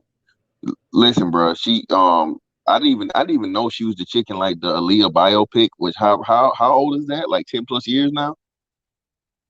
However Oh, old that shit is. that is that what she's famous for? Don't Yeah, that's I how don't. that's how she's even relevant. Apparently, I didn't even know that was her. She played Aaliyah in it was the BET Aaliyah thing, like biopic, and that shit never popped off like that. And then she started being like a social media personality. She was doing a lot of comedy with this dude Desi Banks. And then she moved on from him because pretty much he moved on from her because she's aggravating, bro. Like I said, her voice is aggravating. She's not funny. She's not attractive. She suffers from the worst possible thing that a woman can be. She's like a tweener. She's not enough this. She's not enough that. It's like it's nothing really special about her, and she's more annoying than she is, you know, attractive or funny or interesting or intellectual or anything. So it's just like she's just no. I don't think nobody even took this serious. That's why you're talking about whatever part was missed about it. No one really, because we knew what it was. It's cap, bro. She not being serious. Yeah, no, I don't take her serious. I take reactions to it serious, and the overall reaction that people are displaying out there is like when too many dudes cheering it on. I just saw too much of that. Like she kept it real. She spit. I've heard enough. A lot of people saying she spit some red pill facts, and I'm like, nah. But we got Pablo. Oh, and by the way, before I pass it to Pablo, Bitcoin just hit 53,787. Hopefully, you already had something on that because I just got a little extra money, man. Hopefully, if you ain't in Bitcoin, because I know some of y'all looking at it's too high to get in on it now, which is understandable. Definitely, you should be putting something on something. There's a lot of smaller coins out there you could put something on. Yeah, so download the Coinbase app, play around with it. Even if you don't know what the hell you're doing, just play around with $20 and just see how it works. But there you go. You need to get on that. You need to get on that. But go ahead, Pablo. You got the floor. You got the mic. And Hey, what's up? what is that? Anyway, I'm laughing because okay. Hey, go ahead, Pablo. Go ahead. Yeah, man. So I couldn't get in yesterday. So I hate to go back, but because I like to stay on topic. But I did have something to say about the Sierra and Russell Wilson as being used in the manosphere as an example. Mm-hmm. I think I agree with Obsidian, but kind of for a different reason. Okay. I think it's a bad idea for men in the manosphere to try to use Sierra and Russell Wilson as some type of, example. And the reason why is because of the same of pretty much what we say, the exception does not make the rule. Because when black feminists will turn around and say oh, see, look, see, Sierra was able to be a baby mama and she got her a Russell Wilson. Look at that. Yeah. So then to turn around and say, okay, just wait and see when they break up. This is what it's gonna be. And what if they don't never break up? What if they go till death do us part, and they and Russell Wilson dies a 75-year-old man, and she's still there. Yeah, that's why I It- don't. That's why I don't like to just wait till they break up argument. I don't make that one. I take it case by case. Like I said with Obsidian, if she's on Twitter complaining about her baby daddy not coming to get the kids or not paying child support, it's like in my eyes that's an out of pocket chick, and that's a man who ain't checking that shit, which shows that that it's a cautionary tale against other stuff. Those are teachable moments for men, especially black men who dealing with women that got kids by another man. That right. shouldn't be going down, especially when you're Russell Wilson. You worth $100 million. He's supposed to be like, look, woman, God damn it, I could buy you and that damn kid. Quit embarrassing us on Twitter. Sit your ass But what down. I'm saying is, if a woman stepped to me and said, "Oh, look at Russell and Sierra, she had a baby," and I was like, "Yeah, but you don't look like Sierra. You're not a $20 million music artist. Sierra wrote all those songs that she's got those hits with, and for other people. She was 20 million to the good before she met her.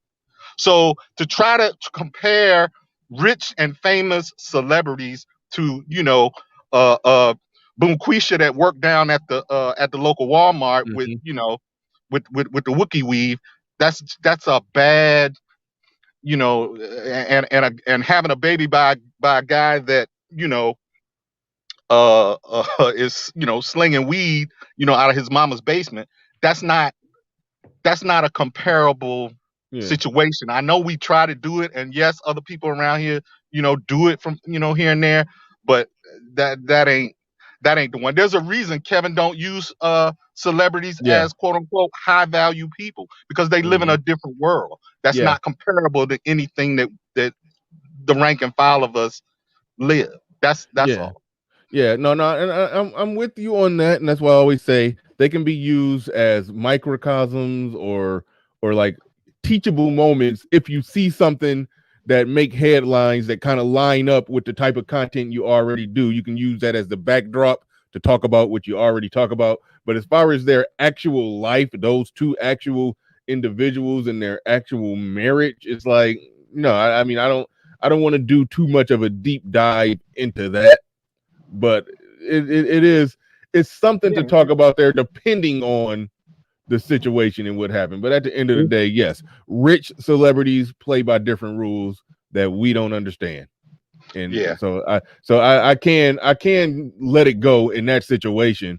But if he fuck around in an interview say that well, I don't care if she goes and she got on a plane and went and spent a weekend with Future so they can talk out their issues with their son. I'm like, whoa, hold on, nigga, wait, time out, nigga, hold on. Yeah, we out of pocket then. We gonna talk about it if some goofy shit happen. We gonna talk about it, but we just shouldn't. The conversation just shouldn't be as base level as, oh man, that nigga a simp, man. He's like, no, I don't like when people have low level conversations. I think we should, the conversation should be had at a certain level of discourse, and that's what yesterday on Roger Report's channel? Yeah, the Roger Report. Yep, shout out to him.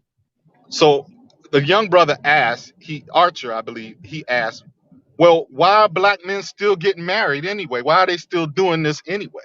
Yeah, Archer is one of those scorched earth kind of people when it comes to these discussions. Yeah, I can't deal with somebody who just gung ho get married, walk in blindfolded, get married, and I can't deal with somebody who's just too completely scorched earth, just don't even deal with them at all. Like, I don't, anyway. What I explained to him was this. I said, if you have come from a intact family, you had a mother or a dad, and even those who haven't, there is a part of most men where they want to have a legacy, and if they want to have children, they want those children to grow up with the benefit of having two parents. That's what's been done in humankind for thousands of years. I think I read somewhere today that since 2350 BC is the recorded history of marriage. So that's 2,000 years before Christ. So, this is how people have been socialized and raised to be and create the most successful human beings going forward. There is no quote unquote explanation as to why. They just do. We just happen to live in a subculture in this country, meaning Black Americans, who do it very poorly at this time. It doesn't mean we always did it poorly. We didn't. We did it actually very well. So, he was saying, well, why? Well, the reason why is because men want to control their environment. Being a baby daddy, you begin to lose control of your environment and how your kids are raised. And that Yeah. is why. That's it. Right on. No, good stuff. Good stuff. Yeah. You said some good stuff on the show the other day, and I'm glad you came up and reiterated it. But I think I said that word incorrectly because I'm reading the chat. I can't read and talk at the same time. But but no, definitely good stuff, Pablo. Thanks for giving us all the hope. No, just playing. Dr. Norman Cosberry, PhD, in the building, and you've asked me to put the picture of this lovely young lady back up on the screen. So Dr. Norman Cosberry, PhD, what's going on? What do you got for us today? Yes, good morning, gentlemen. And salutations, Bernard. You see, this woman whose furniture was mistaken for her knees is very important to the discussion. We here at the Archaeological Society of Negro Cultural Studies applaud you for your efforts in surveying the animal known as the Keisha. And I am in total agreement with Mr. Pablo. We have very poor execution of the positive relationship dynamics. However, this particular subject, this woman, is displaying behavior outside of her typical parameters of twerk, twerk, twerk, twerk, twerk. However, she cannot completely camouflage her default behavior of grandiose flamboyance. Of significant note is the bonnet, which serves as a landmark of sorts for the Keisha. I proposition that if she were standing, she would likely be dancing. You see, this woman exhibits all of the behavior typical of a dysfunctional society. We as men must overcome these dysfunctionalities and perform up to the standard of most men in the society that are doing, quote unquote, the right thing. We shall be able to overcome this through conversations like this one, where Mr. Fantastic so eloquently spoke upon the dysfunction and how to remedy such dysfunction through male aggression, male competence, male choice, and typical male behavior, which got us to this point in the first place. So, I just want to say that, and thank you very much. I appreciate the time. Yeah, thank you, Dr. Norman Cosberry, PhD. Yeah. How long have y'all been studying the Keisha? Yes, the Keisha is a very, very long study, which began around the 1990s, the age of decadence for African Americans during the shiny suit era. Videos created by one such as Puff Daddy, I believe. Most of these behaviors began to rise around that time, and only began to get worse. Well, Dr. Crosberry, if I might, I think I've seen some of your work. I think there was a huge uptick in the Keisha activity in the 99 and the 2000s. Of what was that wonderful ballad called? A certain ballad for the significantly. This was only boasted by the male agreement with such things. You had singers such as Joe. His full name might be Joseph, who knows. He would sing about doing all of the things that her man wouldn't do. You had rappers such as one known as Fabulous, I believe. It's incorrectly spelled, but I believe he had a song called Put It in the Bag, which suggested that females can just spend money willy-nilly without any consequence whatsoever for one's financial well-being. had more and more anthems of bad behavior to be, exonerated and pedestalized, making our community to what it is at this moment. Professor, I have a question for you. Did you happen to study the sociological party event that went down in Atlanta in the 90s known as Freaknik? Yes, the Freaknik was one that me and my team we exhibited for research purposes only. We did have to partake in some of the activities only to gather such a research. We did engage in much of the debaucherous activities and goings on there, engaged in all of the liquor and hedonism present at such available. Wait, hold on, doctor. You said you engaged in it? Yes, for research purposes only. Yes. All right, how did you like it? Again, it was purely academic. I have no direct feelings towards the activity, only to observe and record the behavior. Yes. Fair enough. Fair enough. Oh, you mentioned recording. Did you have a DVD Crosby? I think I remember a Crosby DVD out here, Doc. Yes, back during our research days, it was called the camcorder. Yes. And we use magnetic tapes to record the activity going on at such events. That would be the VHS format. Oh, that was a VHS. Yes. My bad. I'm. Yes, this was in VHS format. Yes. It was later digitized for archival purposes. Yes.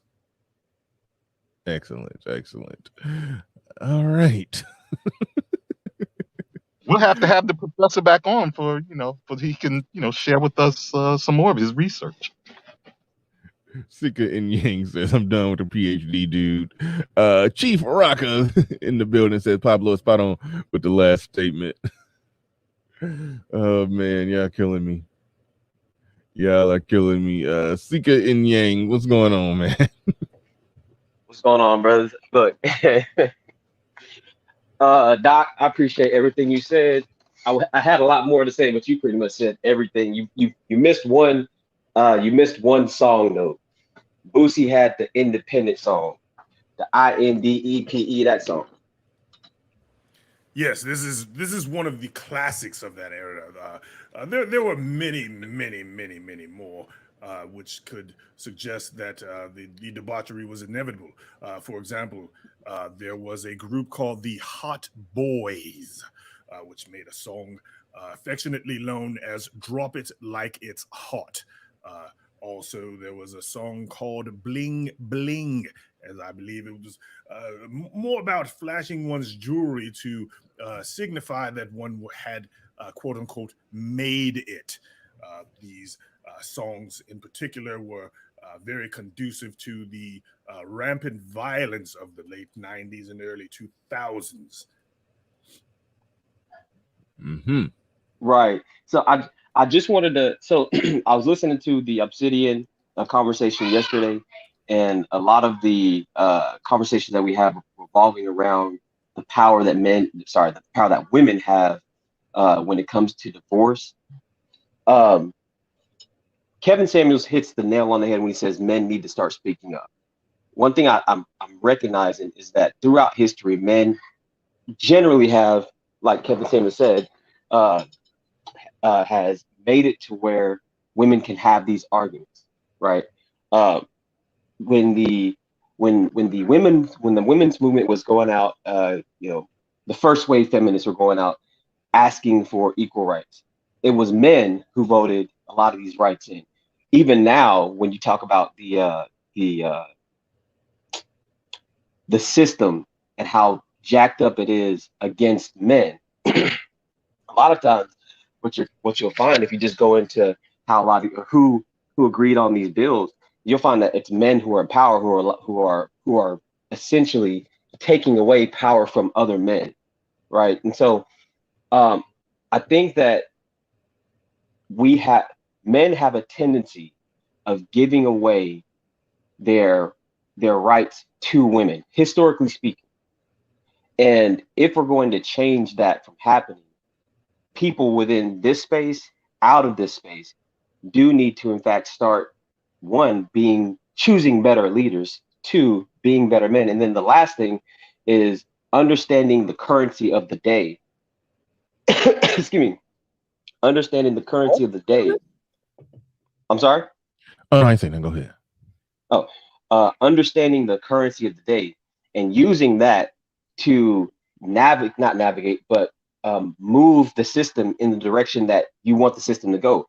Right now, feminism and feminism as a whole, the only reason people like Cardi B can exist in a world where they can say things like WAP and then turn around and interview people like Joe Biden, or you can have a twerk video that says vote for, X person, is because the currency of the day is how do I put it?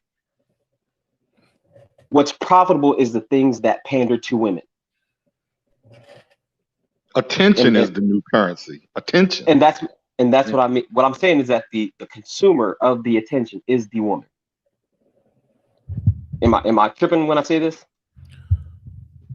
No. No, I don't think so. And so what I'm saying is that men within this space, I think that I'm hashing this whole mindset out right now as we speak. Well, not as we speak, but just I've been thinking about this for about a month.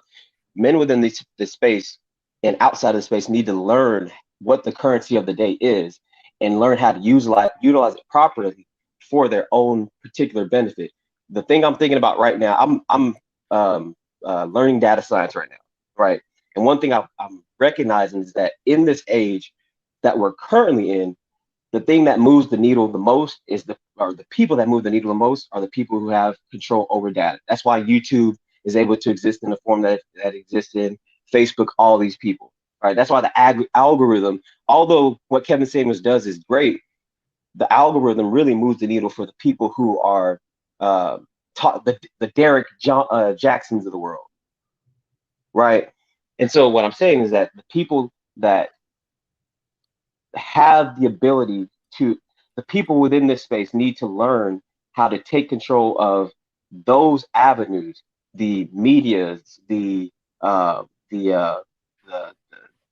YouTube algorithm. I don't know if I'm making myself clear. Again, I haven't fleshed this whole thing out properly, but what I'm saying is that I think that our focus needs to be on instead of a yelling from the rooftops, hey, this thing is wrong, only, I think that our focus should also be how do we get into these places and spaces that controls the information so that we can direct the ship in the way that we want it to go. What do you mean by get into the spaces and places that control the information? What do you mean by that? So, for example, Google has this diversity initiative, right, where they're trying to hire a bunch of, what diversity pretty much means. They're trying to hire a bunch of niggas. I think that what we should be doing is saying, okay, we should start taking advantage of those initiatives so that we can get into these spaces, so that we can be the people writing the codes and saying, hey, this is what we want. For example, not Mark Zuckerberg, the guy for Twitter, what's his name? Jack Dorsey. Jack Dorsey, if you listen to a lot of the things that he says when he's on Joe Rogan's or when things are being leaked in his private conversations, a lot of what we're learning is that he's primarily controlled by the social justice warriors in his company. Well, and so what I'm saying, let me back you up before you go down that route. When you talk about we need to get into these spaces and these places, you talk about Google trying to increase their diversity and hire more minorities. I tend to believe that the black men who are already on the fast track to get jobs like that, I mean, I don't think that they're not applying for Google. Those that would be the ones qualified to do those jobs. I don't think they're just avoiding applying to Google. And then there's the issue of, granted, they get in there, do they share our ideology? So I agree with that. I agree with that. What I'm not saying. Real quick. Go ahead. Do your thing. No, do your thing. Fantastic. Yeah, I'll just say this, man. We're not intersectional enough. Black men don't count enough anymore, bro. You again, the thing for you to do Okay. now is you have to be a minority, and then you have to have some other intersectionality. So you either have to be a minority and an immigrant, or you have to be a minority and an alternative lifestyle person. And the biggest thing going against you right now is that you're a man. Okay, so I understand what you're saying, but then like Bernard says, to the point of where a lot of these young cats, man, you got to think these are going to be dudes that are coming more out of the college age than being middle aged. So if they don't know about this space, how can they get in there and then I guess implement the thing and start making a pathway or like a back door for places like this to boom and grow. I understand what you're saying, but this is the hard part about the reality of it is that we just don't count enough like that, bro. We don't. Well, And Google and Twitter and all these other places, they don't want to cater to the minority, bro. They're gonna cater to the majority because the majority is where their money and their billions and billions of dollars are gonna be made. So black men wanting something that is gonna be for right isn't what's gonna fucking be for profit. So there's no reason for them to do what you're talking about. Is it possible? Yes. Is it probable? Hell no, bro. It's just not probable. well, let me just ask this Well, we question. can't Wait, say that they hold on, won't hold on, cater wait, to the time out, minority. time out, Oh, go time ahead. out, time out. Now, well, let me ask this question. What is it that you're saying that you would like to see them do? Like, well, let's back up there. I think you might have said it, but let's reiterate that point. More black men get in with Google, working for YouTube in the analytics department. Like, what is it that you're saying that you want to see accomplished? Well, what Just I want to see two things accomplished. make it to where black male themed channels are more what's the word I'm looking for? Algorithm friendly. Is that what you're reaching for? Okay. Yes and no. Okay. Yes, in as much as the algorithm is what. So the algorithm is just a bunch of information, right? And so the algorithm drives the information that you want into the culture, right? So yes, in that space, or sorry, in that, as far as that's concerned. But I'm sorry, it's not yes and no. It's yes and something else. Let me correct. All right, wait, hold on. While you think on that, let me get these super chats. Snuggles in the building. Oh shit, he asking the question to the PhD. You're gonna have to wait, PhD. I want to finish this conversation with Snuggles, but just remember this question. PhD, tell us a little bit more of your background and what prompted them, what this sort of research, and is there a light at the end of the tunnel? So put that one in your back pocket, Norman, Dr. Norman Cosberry, PhD. Put that in your back pocket. We're gonna come back to that. We killed dragons in the building. Doctor, please tell. Okay. They got a lot of questions on the table for you. I didn't even read them in advance. But doctor, please tell me more about your analysis of Gorilla Blue. No. The woman who laid down her baby hair. No, I think she laid down all that shit with industrial strength super glue. Okay. No. Hold on. Where we at? Where we at though? Okay, there we go. Rock O'Killa says, I think Buddy means is to create our own media. That's one factor into the equation. Shout out to FS Avenger, of which I'm a Patreon to FS Avenger. I'm probably, when I finally start making pre-recorded on my show. It's hard to post long live streams like this to Black Avenger or FS Avenger, but I definitely will post all my short stuff over there when I start making shorter videos. But yeah, that's a yeah, creating our own is a thing, but also dominating in this space where it's not just a pocket. Like when you create your own, it's like a pocket of preaching to the choir. When you come and dominate in a space like this, like what Kevin Samuels is doing, he's affecting the whole thought process and lexicon of how people analyze dating, mating, relating, and overall interactions between black men and black women. He's changing the game. He's ahead of the curve. Derek Jackson, like what Demetrius Trucker was saying, Derek Jackson last video was a de facto response to Kevin Samuels. Essentially, he responded to the B. Simone video but was still responding to Kevin Samuels, still trying to make up the L that he took. But the Mac Tucker with the super chat, appreciate that. He says, "Bernard, did you see Derek Jackson response to this video?" Yes, I did see it, and the things that he said in his response, I think a lot of brothers opened up for that, open themselves up for that rebuttal, because he mentioned how even when women show up and they got their money right and they got this right and they got that right, they get criticized and said, no, you need to be, you know, a certain weight, a certain size, a certain amount of pretty, a certain amount of this, a certain amount of that. But then there's them other niggas, them IND niggas, you know, they want an independent woman. They be praising, yeah, you need to match the hustle, or you need to make the money too, or you need to do that. And then he's so that's why Derek Jackson was able to slip in that argument where he equated people, men who are saying no, a woman need to be pretty, polite, fit, feminine, friendly, and submissive. He took that person and then merged it with the dude saying, no, I want like an independent woman. He took those two people and merged them together and tried to create one big Megatron, self-contradictory Megatron nigga. Basically the same thing that you see in, you know, like on the Broke Down and all of that. Just merge two people together and try, so you could try to say black men in contradiction. That was ultimately what he did, what Derek Jackson did in his response video. Utopia in the building with the super chat. She says, "Thanks, sir, for the wrench. Much appreciated. You are welcome." And also, I can't. There we go. I found it. Found it. Where we at? Okay. Towards Dr. Cosberry's channel in recent studies. Oh, that's what the donation is for, towards Dr. Cosberry's channel in recent studies. Okay, yeah, absolutely. Thanks, appreciate that. Appreciate all the super chats, everybody who came through with the super chats.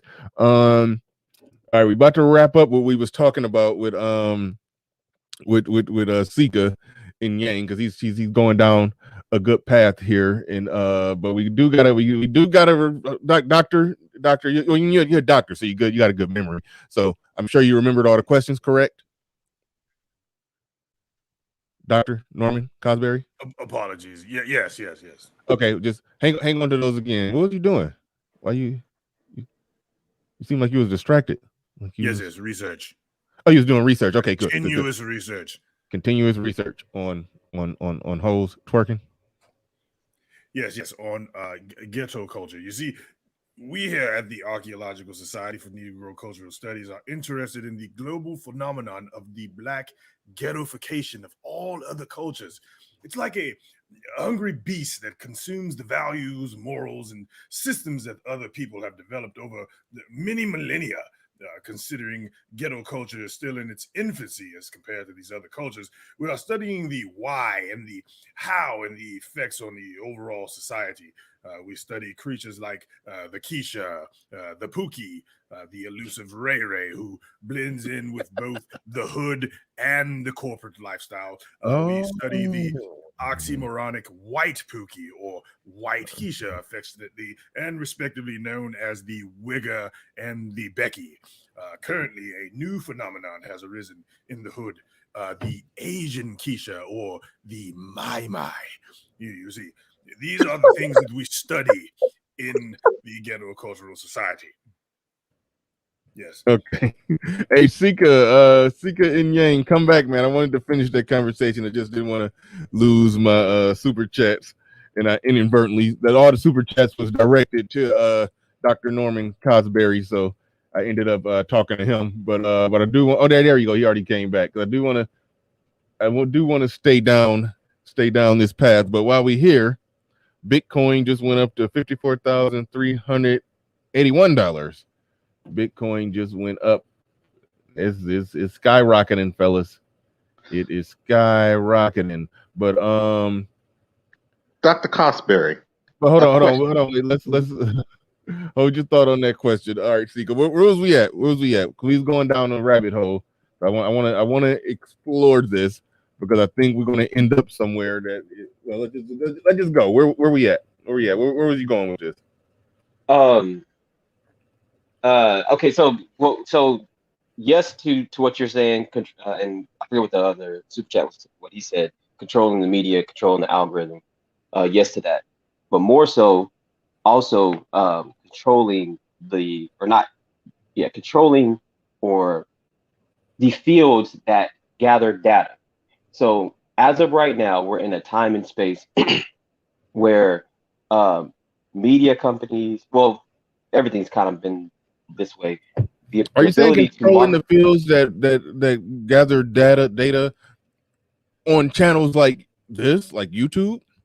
well, not just control. I'm talking about data that allows for people to make money. Marketing companies pay Facebook, YouTube, Google all this money because they're collecting data on individuals, and that data allows them to be able to do direct marketing with ads, things like that. And so my point is that the currency of the day is other people's data. If Mm-hmm. that's the case, then we need to be focusing on getting into those fields, creating data mining companies, being in Google, being in all these other places and spaces that deal with data, so that we can have a bigger contribution and control over where the data goes to. The one of the main reasons why Black men have been left behind is because we're more or less a silent minority. Black women are a minority too, but they're loud as hell. Right or wrong? You said we're a silent minority. That's what you Men, said. black men as a whole. I'm not talking about in this space. I'm talking about as a whole. Yeah, So yeah, and, yeah, and that's changing because the black men who speak the loudest. I mean, we recently talked about Derek Jackson. The black men that speak the loudest are typically the ones who are agreeing with and or catering to women and to whatever the women are saying to make sense. That's what those guys are in line with. Kevin Samuels is changing that, and that's a good thing. The manosphere is growing, and that's a good thing. So hopefully a lot of our better thoughts, ideas, views, values, and perspectives will get out there a little more. And then once they get out there more, that would just increase the probability that the next upcoming filmmaker may have an ideology somewhat similar to ours. The next upcoming guy who gets hired into those places may have an ideology similar to ours, or the next upcoming person who's going to create and build something like that. Then probably the probability is increased that he'll have an ideology somewhat similar to ours. That, to me, right. that's more or less what it's about. So it is about sounding the alarm as loud as possible. The, I'm the all for that. the only problem is that for us to get to that place where the next person is able to talk and the next person is able to talk, the only way that we can get to that place is if the people who are currently in power allow for it. This is kind of what Mr. Fantastic was talking on when he was like, the probability of this happening is not there, right? And so when we talk about Kevin Well, hold Samuels, I on, hold look at on, it hold on, hold on. You say the people that are currently in power allow for it. There's a such thing as the like the market social choosing. justice warriors and stuff like that. Well, no, there's a such thing as the market choosing something, just like the market chose Kevin Samuels.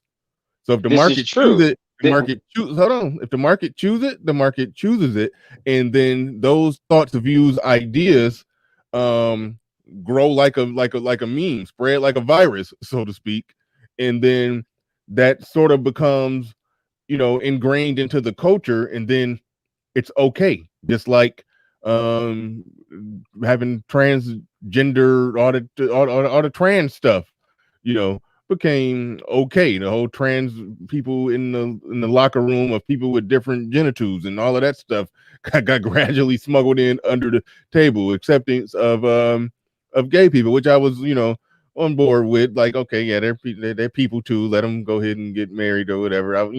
But it gradually got it gradually got more and more accepted to where so certain ideas can get more acceptance than Well, no, others. okay. So this is true. What you're saying is it would actually, let me say this. It would be true if we were operating in five years before social media got, or social media companies got as big as they did right now. If Kevin Samuels, I look at it like this. Kevin Samuels is currently booming because he's booming in the same way Jordan Peterson did. He's just Mm. speaking truths that everybody understands and everybody wants to hear, that produce the things that we want. What if you look at what happened to Jordan Peterson? and just juxtapose that to what I think is going to happen to Kevin Samuels. He's You on mean borrowed time. you mean what I'm is saying happening with Kev? But see, here's the thing: Jordan Peterson is still going strong. no. What I'm hear me out. This is what I'm saying. Jordan Peterson is going strong because in the time and space that he started in, the time and space that he started in allowed for it to happen. Currently, if YouTube decides that they want to shadow ban Kevin Samuels, they can do it. If Kevin Samuels pisses off the wrong white woman or the wrong black woman, and they say, "Hey, we need to ban this channel because of hate speech," they can easily or the wrong white man or wrong black or the man. wrong white woman. Yeah, it doesn't matter. You know what I'm saying, and the wrong person. I'm just saying the wrong it's social people, justice warrior. Yes, the wrong social justice warrior. Yes, he could possibly get banned. I mean, YouTube. The fact that here's the fact: YouTube, even though it's so big and so broad and global, it's still it's technically an independently owned company, and they can get rid of anybody for whatever reason that they want to get rid of them for. Now, what Kevin Samuels is doing, there are people doing worse. So I don't think we're in fear of him just being banned. If Tommy Sotomayor still exists, Kevin Samuels will exist. So Tommy Sotomayor isn't on the level of Kevin Samuels right now. Let's be honest. Now he's well known, but I'm talking about as far as followers and all this stuff. He's not on the level of Kevin Samuels. Hey, young fella, you might want to do a little research, man. I'm not. I know Tommy Sotomayor. I'm not saying that he's not. Huh? Fantastic. You said do research on what? As far I'm not saying he's not as relevant. I'm not saying he's not as relevant. Sika. Oh, go ahead. What did he need to do? Asking me about that. He's making a comparison of somebody that's literally like the architect for Black YouTube, and saying and it's just no diss or whatnot to Kevin Samuels. Kevin Samuels booming right now. Okay, but this happens with a whole bunch of people to where they're super booming. Like I think when he's hit 20K views a night or whatnot, what have you. But at the same time, like I said, Tommy Sotomayor been doing this shit over I don't even know, man. Like 2009, well over. So to compare to him and say that the fact of the matter that you're still bringing up Tommy Sotomayor is proof of his success. So let's not use one man's current success to belittle another one's long term, and let's just move from there, bro. But that wasn't my intention. What I was saying is that the spotlight that Kevin Samuels has currently isn't the spotlight that Tommy Sotomayor has. That's all I was saying. Yeah, but Tommy Sotomayor also has this over 3 different platforms. Kevin Samuels doesn't have an OnlyFans that's booming that people are willing to pay for fucking OnlyFans. And Tommy Sotomayor has his own website. And again, that's why I'm saying, man, so let's just not do that. Because Kevin Samuels is booming on YouTube, and Kevin Samuels is new to this. Kevin Samuels is not even a year into his popularity. So again, for you to say what Tommy Sotomayor isn't doing, if and when you're not taking everything into account, brother, again, you're discounting his success for a long term. Let's move on because that's not my intention. Yeah, that's what I'm saying. That's not my intention. So yeah, let's move on. I'm saying you're right. I'm right. I'm saying you're right. I'm saying you're right because that's not my intention. So I'm not going to bring that up. Stop. It was a subplot, and we dealt with the subplot. We can move forward. Right. I mean, yeah. So going forward, it sounds like you're saying that there's a problem that the wrong, rather feminist or just social justice warrior could possibly get. It's a wrong social justice warrior in a high enough place to get Kevin Samuels booted off. In other words, right. And so what I'm saying is that even though we have the information that could change a lot of the situations that we're frustrated about and complaining about as far as society's downtrend is concerned, we're not in the positions that move the information. And so until we get into the positions that move the information, we're always going to be beholden to the overseer, I guess you could say.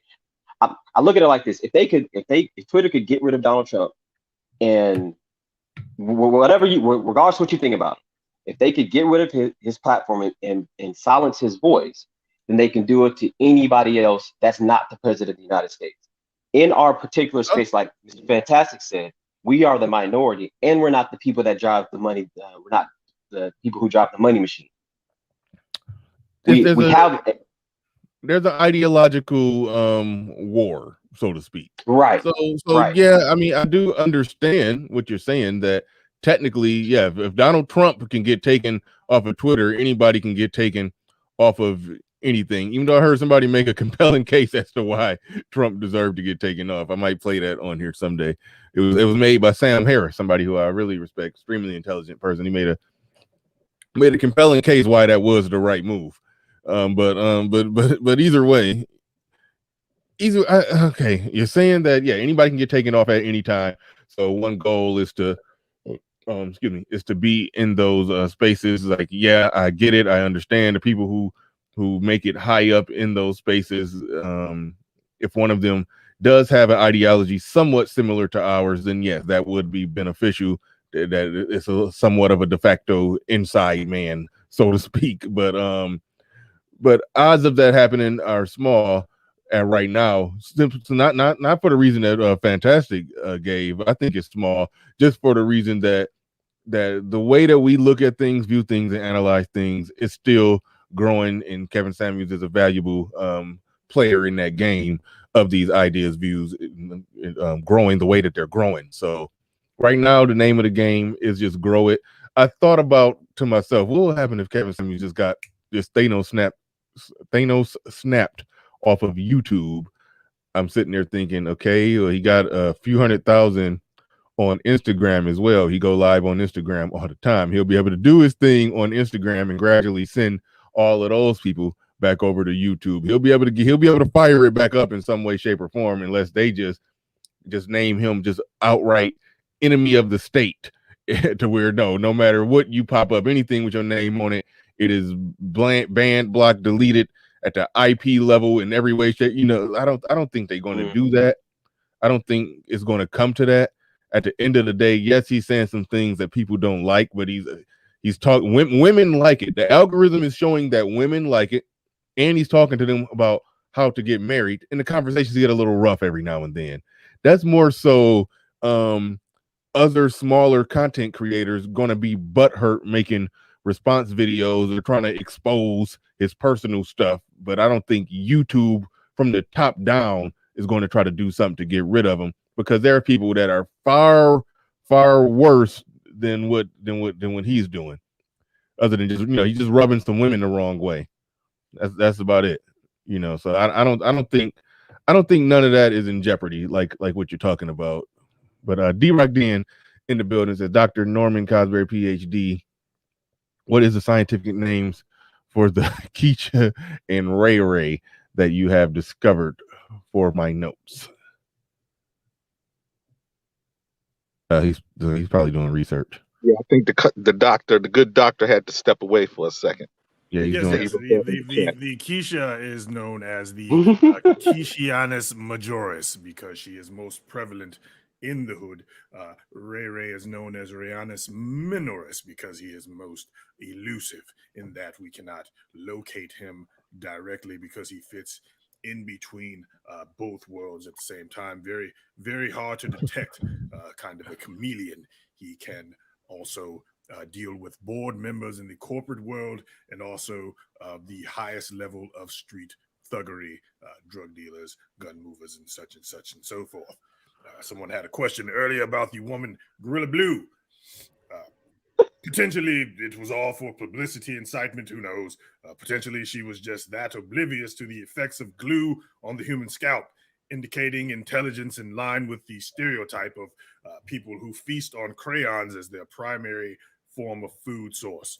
So there's that. Yes. And I had a question for the good doctor.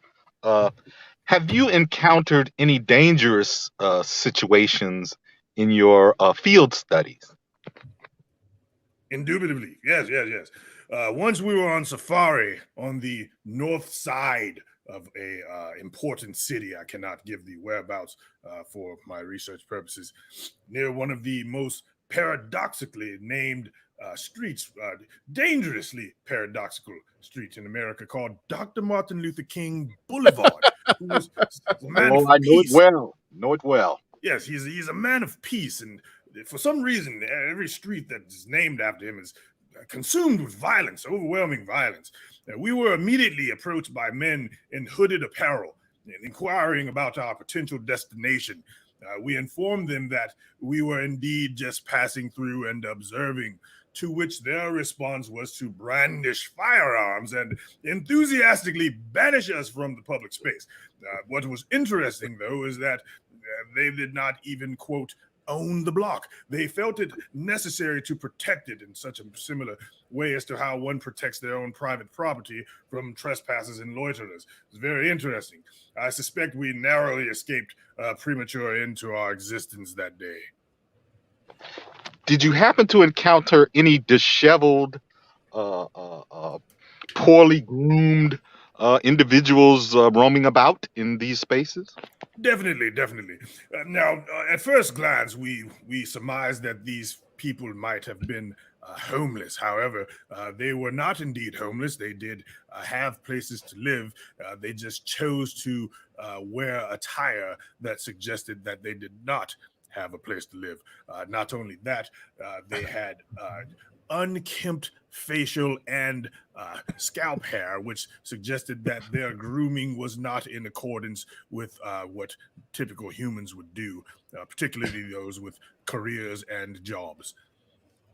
There was an abundance of those types of people. In fact, many of the quiches would come out of their abodes wearing either the typical bonnet, or they would just allow their hair to just remain in whatever fashion it was when they woke up.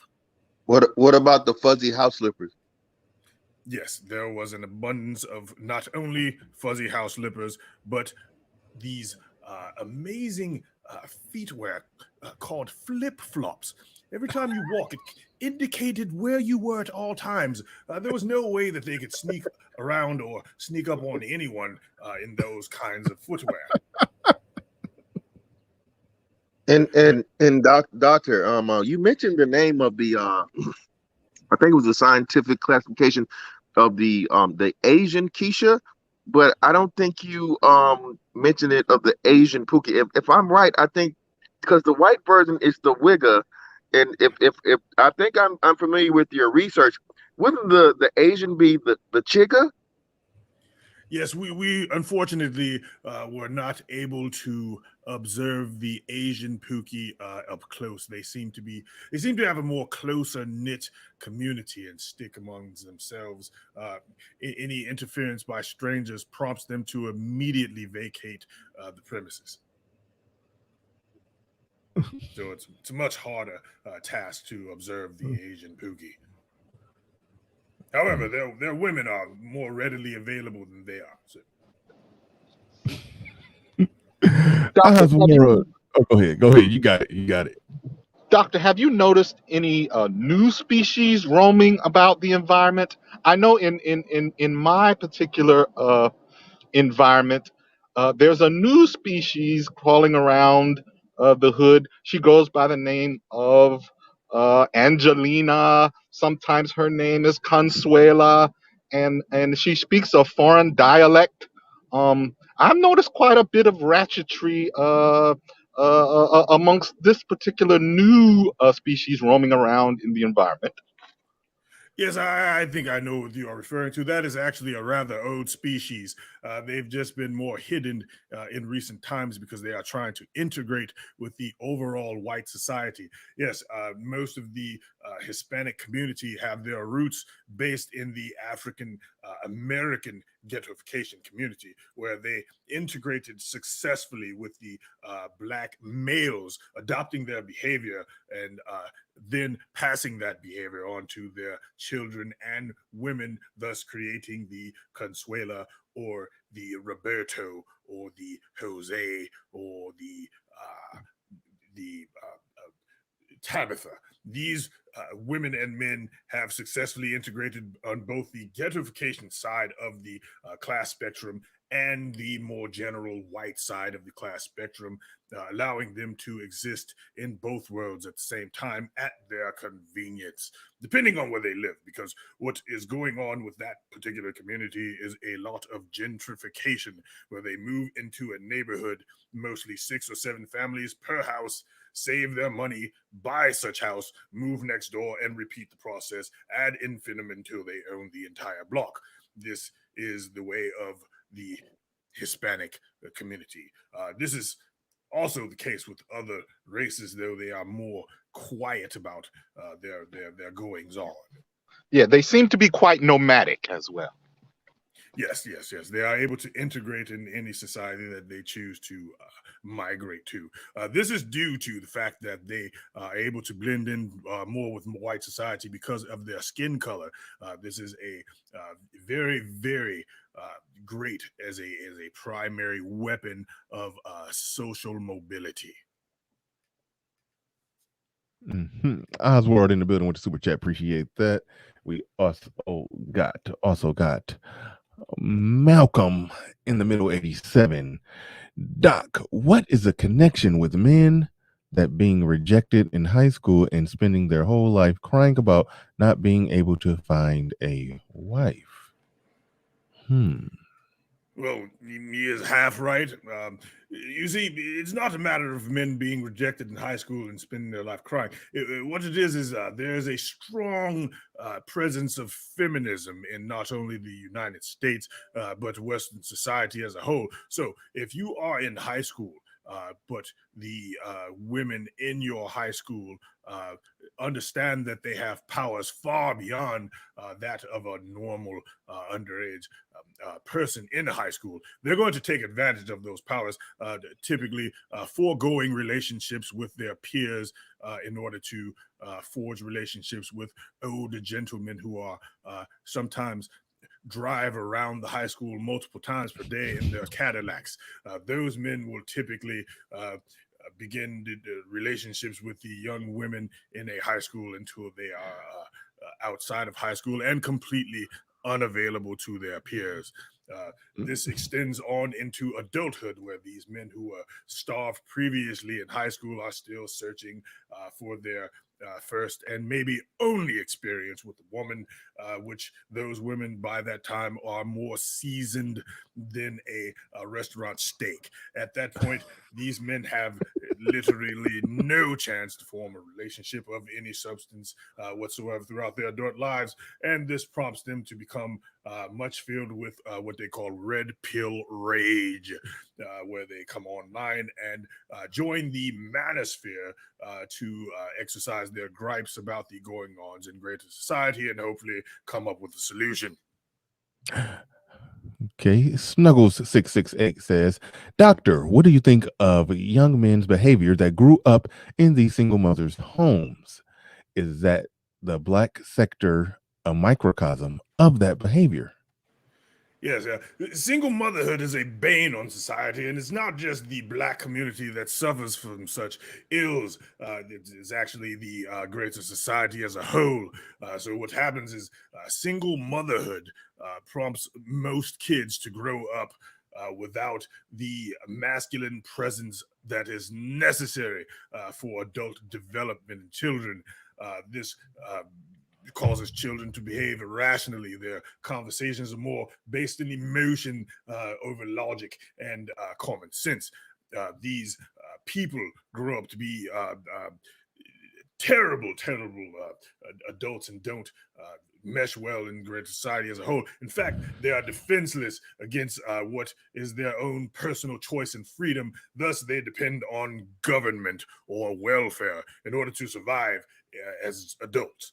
This removes their personal responsibility as a fledgling member of society, and thus, when their personal responsibility is moved away from them, they tend to blame the overall society for any and all failures that they may encounter during adulthood. This also is amplified by the sheer number of people sharing the same fate at the hands of single motherhood. Currently, at this point in America, we have so much single motherhood that it has become the default parenting choice. God-fearing King in the building says that brother is talented, and salute B. Riley. Thank you for that super chat very much. Osama Abdu in the building. Doc, thoughts, groundbreaking BFF studies from Mumia Obsidian Ali. I think he's asking for your thoughts on the BFF studies that came from Mumia Obsidian Ali. What do you think about his work? Yes, all valid points. One cannot argue with the sheer level of debauchery and dysfunction that the female, particularly the black female, exhibits on a day to day basis. For instance, however, we at the Archaeological Society of Negro Cultural Studies are very interested in answering these tough questions from women that we also think are valid. Like, for instance, what have you built? This is a very pertinent question that we intend to answer with consistency and accuracy. So, what have we built? Well, men in general have built the society with which women dwell in. So there is that. There's also the question of what do you bring to the table? Well, uh, as a man, we bring the spoons, the forks, the actual table itself, the house that the table sits in, the car that you drive into the house and get out of the garage and walk into the house and into the kitchen and sit at the table. This is what we provide.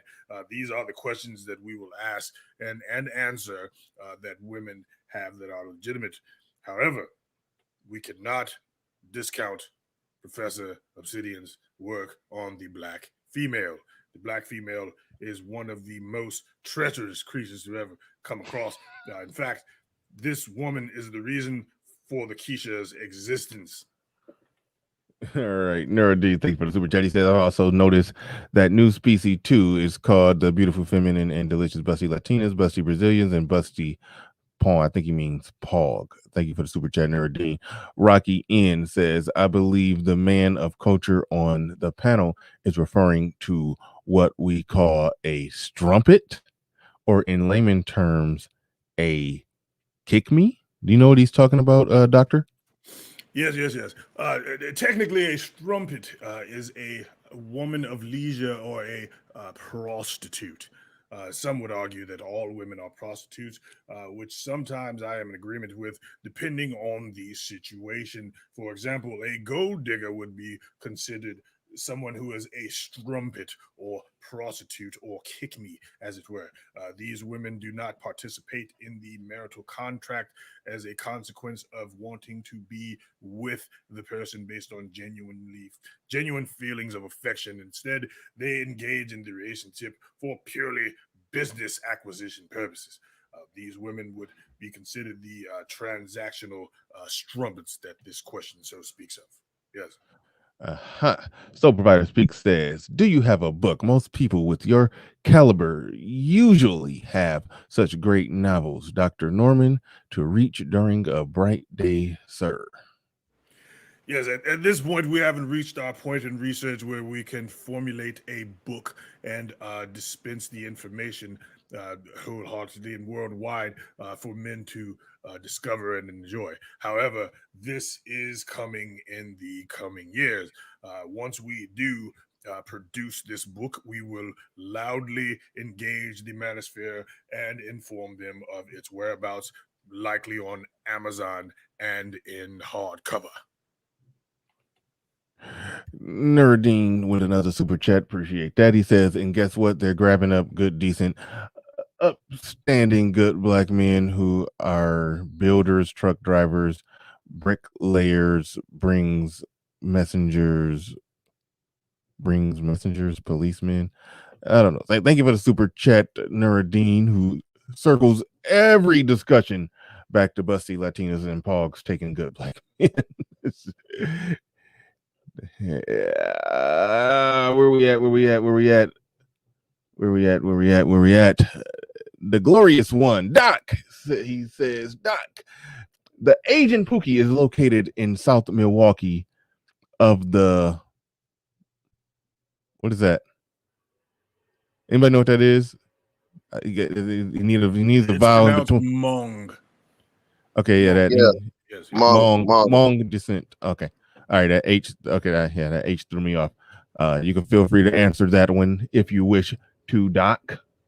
No, that was a statement more than a question, but he's okay, fine. That's fine. He says, professors, they treat me well.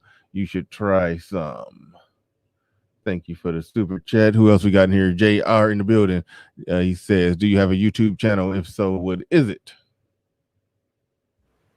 At the moment, no, I do not. I'm here for purely observation purposes only. I saw the show going on and decided to join up and speak with Bernard and the panel. Bennett. He hit me with that Jessica. Bennett. Bennett. I'm the Thriver says, start a YouTube channel, doctor. We need your knowledge. Oh man. all right, man. This was a funny one. This was a funny one. All right, I normally wrap it up at 3 hours. I'll put the link in the chat if anybody else want to come up and add anything to the conversation. And damn it, I accidentally gave away I said drop Fantastic and Zero's channel in the chat, assuming that this is Zero. We don't know for sure if it's Zero, but I said drop the link to Zero's channel in the chat. If this is Zero, we definitely need to send him a couple subscribers for this riveting performance. So because the doctor don't have a YouTube channel, so if it is Zero, we're gonna send some subs over there, and we'll drop Fantastic's channel while you're at it. Snuggles in the building. He says, Doc, the lack of what has been owed to the descendants of the people who has it been enslaved in the country has a lot to do with the behavior. Okay, guess we can throw that one at the Doc. Is she referring to the proposition That's a of he. reparations for ADOS? You said, is she referring to? Yes. No, that Snuggles is a he. Interesting. So, yeah. The lack of reparations, I believe, doesn't have much to do with what is going on right now. What is going on right now has been going on for the past 50 or so years, starting in the year of 1964, when the women were granted their full power and mobility among the social strata. Particularly of note, when women received an abundance of welfare, which allowed them to remove the dependence of a man in favor of single motherhood and joyful and casual and careless sex.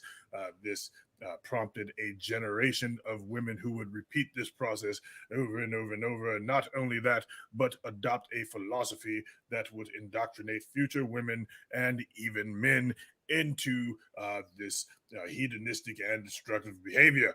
Over the time, we have gotten to the point where it seems that if we were to just get more handout money, that it would solve the problem. However, as we've seen over the last 50 years, handout money does nothing but destroy those who would otherwise do work with their own mind and body. So, no, I do not believe that reparations to ADOS people will solve any problem or has to do with the behavior. In fact, it is quite the opposite. Money given to people outside of their own work hard and stick-to-itiveness and will never benefit them at all. In fact, it will make them more lazy and more destructive. So that is my position. Number 16 in the building says, seems some of the people watching the show need to invest in Grammarly. Thank you for the super chat. Appreciate that. I need to invest in some more stuff. I got Bitcoin and Ethereum, but I'm slacking on the smaller coins. I definitely need more in a lot of the other coins. Excuse me, Grammarly is not a coin. No. I just thought about that right after you said it. But the only thing I think about investing in is the coins. That's the only thing that's the only place where my mind goes. I had a little bit in the stock market, but I'm like, the hell with it. The coins is the only thing moving. Whenever anybody say anything, I'm like, coins. So yeah, I realized my brain fart right after I said it. but yeah, hey, before what's the name hop in here, I did want to say something too, man. Listen, I think people are, or maybe I don't know what the hell he means when he says it, but look, when we say we don't care about your money, that don't mean that you come without no money. Okay, this is not a scholarship or a sponsorship. You are bringing something to the table other than tits, ass, and a pretty face. Okay, so when a man says we don't care about your money, that means don't come to me telling me about how much you make and you got this degree, you got that, you have your accolade. Like, it's cool, which you need them. But what women don't understand, I guess we don't ever really get into the particulars, is that women do that as, especially black women do that as like a competitive measure. So if you're coming to the table telling me what you're making and all this other shit and whatnot, what have you, before I ask about it, before we even discuss anything, that's pretty much like, nigga, this what I got, what you got. It's like we playing motherfucking spades, or we're doing heads up poker. You know what I'm saying? We doing heads up Texas Hold'em. And that's a major fucking, like, look, yeah, bitch, I know I don't want to deal with you because you think this is a competition. So just please remember that, and we got to start being more I guess expressive when it comes to that. When we say we don't care about your money, that don't mean you can't have no money. Hell no, that's not what that shit means. Yeah, what I mean by it is if a woman is showing up, let's just say she's a 4, but she make good money, that money don't bump her up to a 6 or Yeah, 7. exactly, That exactly. That that it don't. so it don't work like that. With a guy who's a 4 or a 5, if he make enough money, it could possibly bump him up, because women hypergamous. They want to they value that in a guy. They value they value a guy that's industrious and make good money. They value that more than us. It will bump a guy up. It'll make an ugly guy look cute. It don't make money don't make an ugly chick cute. It don't. So that they're trying to barter and trade with that, and they don't understand that the 6-figure guy is higher status than a 6-figure woman. Her money can still buy the same shit, but as far as a sexual marketplace, her money does not make her sexier. It only make her sexier to a broke dude who will have no means or ability to get his own money. That's so that's Yeah, that's that's what they need to understand. a ugly chick with a lot of money is just, that's a lot of cat food and D batteries. That's all that equals. Just saying. Snuggles back in the building with the super chat. Did I read this one already? It says, Doc, do you have a list of other people who have had reparations or money to help them build their communities, and how are they doing now? I think the good doctor has disappeared. Disappeared. That's how I know it's getting late in the show, and it's time for me to wrap this bad boy. But we got to pass the mic to Truth real quick. Go ahead, Truth. You got the floor. You got the mic. Oh shit. Honestly, I forgot what I was gonna say. The dog just started cracking me the fuck up.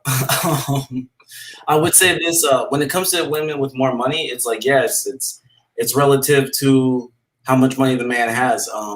Ideally, and it's funny because women are so. This kind of flies in the face of the whole. I'm a woman and I know how to. This is gonna sound really sexist and really bad, but I think it's ironic that women will argue for mutual respect, but then argue on such childish terms. It's almost as if they have no thinking abilities.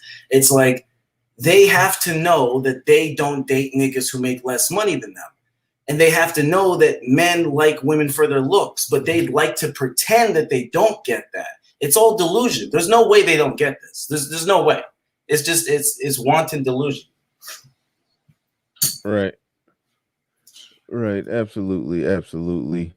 Shout out to damn, I saw something in the chat that I'm trying to find. I can't find it. I'll click on this and bounce off of this. He says, I met an ugly chick whose dad passed down the 3rd largest Benz dealership to her. Damn. They just buy her their boyfriends. They trick, but on a massive level, worse than the dudes. Now, that's an amount of money that can boost a chick up. If we talking about millions, like there's some dudes who will hop on that, but no, I'm talking about you got some little corporate job making 90K, 100K, that ain't moving the needle. But some dudes, yeah, it's some dudes who will try to hop on there. Like when in the show yesterday, I mentioned that Russell Wilson, he probably shouldn't have. I mean, ain't no probably to it. He shouldn't have married Sierra. I mean, I wouldn't do that if I was Russell Wilson. But being regular money, and a $20 million badass baby mama who can move her hips ain't might not be a bad deal for just a regular brother. But somebody with Russell Wilson options, yeah, he could have found a chick that looked just like that, just as hot, and didn't have a baby by a lesser celebrity. I mean, so So yeah, so it's a factor in the equation when it comes to a chick not being attractive, but got if she's sitting on millions, yeah, some dude to get with it, some dude to lean with it and rock with it, no doubt about that. Ain't nobody turning out Oprah, man. Oprah motherfucking sitting at motherfucking Bentley and pick your ass up at your front door, nigga. You grown. Yeah, I'm hopping in. Yeah, Big fact though. I'm. I didn't even. I didn't even get the line in a J. Cole song. I can't even remember what he rhymed it with, but he said it's like I'm fucking Oprah, well worth the wait. I didn't get it at first. The play on words, he meant not wait as in waiting for something. He's like, no, it's well worth the wait if you're fucking Oprah. Yes, nigga. Listen, nigga. Like you said, niggas gonna be replaying goddamn Color Purple scenes and everything. Oh, how for the feet me, nigga. That's $1 billion, nigga. Hey, she finna get the whole dick. Man, no shame, nigga. Y'all today. I don't give a fuck. You pulling out all? I'm gonna buy that Steve. I'm gonna buy that Steve the Dean tape before I go. Oh no! Everything's on the table. A Billy, nigga. Fuck you. I'm leaving there with 100 mil. I promise you. You gonna get the booty eating tape? Hey, 100 million, nigga. Hey, that's the minimum. I'm negotiating up front. Oh no. Yeah, man. A bill on the table. You got to pull out all the tricks. Ain't no holding back. Ain't no holding back. A bill on the table. You pulling out all the stunts. That's wild. That is wild. That is wild. But that's the funny thing about Oprah. She ain't like, look, they criticize men for having that mentality, but look at Oprah. She ain't married no damn body. Thank you. And you know Oprah done bought some niggas. Y'all know good and hell well Oprah done sent that goddamn the helicopter to a nigga's front door. A helicopter, nigga. You ain't turning down no helicopter escort, nigga. Oprah is not putting shit on the dotted line with nobody. That is a point worth making in this whole discussion. They'll try to berate and criticize men for not wanting to do it, or men are expected to do it, and if you lose it, go make it back and all of that. But nah, Oprah ain't no marital pressure on Oprah, and ain't nobody, And then fantastic, you actually made the best point. I think it was you that made that point when people be talking about rich black men that end up with a wife of a different race and he die, and then the money all that fortune goes to another community, goes to a different race. It should be up to a black woman. That way that money's still in the community. You said, okay, Oprah's a black woman. She rich. How's her money helping the community? How's it help? Yeah. Oprah building more schools in damn Africa than she building schools and shit over here. Oprah done gave away more free shit to white people on her show than she done gave to niggas. Right. It's like they be You get a car. Every last one of them be old white ladies. Right. Hell yeah. Man, fantastic. Are you going on? You going on today? Man, later on today. Yeah, later. I'm probably gonna pull up around 2:30, 3 o'clock. Okay, because it is, well, shit, I ain't at the 3-hour mark with this. It's past noon. So I'm about to wrap this bad boy up. We're going to call it sort of short on Friday so I can get on with my day. So, man, I got to thank everybody for coming on through. Thanks for stopping by just for a second. Truth, check your email, because I remember you had emailed me the last show. I emailed you back. So check out your email. But my bad for sure. Yeah. I put a I said some things in there you might be interested in, but we'll talk about it over email. But check that out. And Dr. Cosberry, man, thank you for coming on through and dropping all your divine infinite wisdom on us, man. We needed that, and continue your research of the Keisha, and keep us updated on how it goes. Yes, thank you. Time well appreciated. I appreciate all of the questions and curiosity of people who want this anthropological research of the ghettoification of the entire global social construct. This is very, very important work, and we should all contribute to figuring out how to combat and overcome this destructive behavior that the gentrification process takes on societies. Yes. So again, thank you very much. Right on, yeah. We out of here. Peace. Actually, stay there, Truth.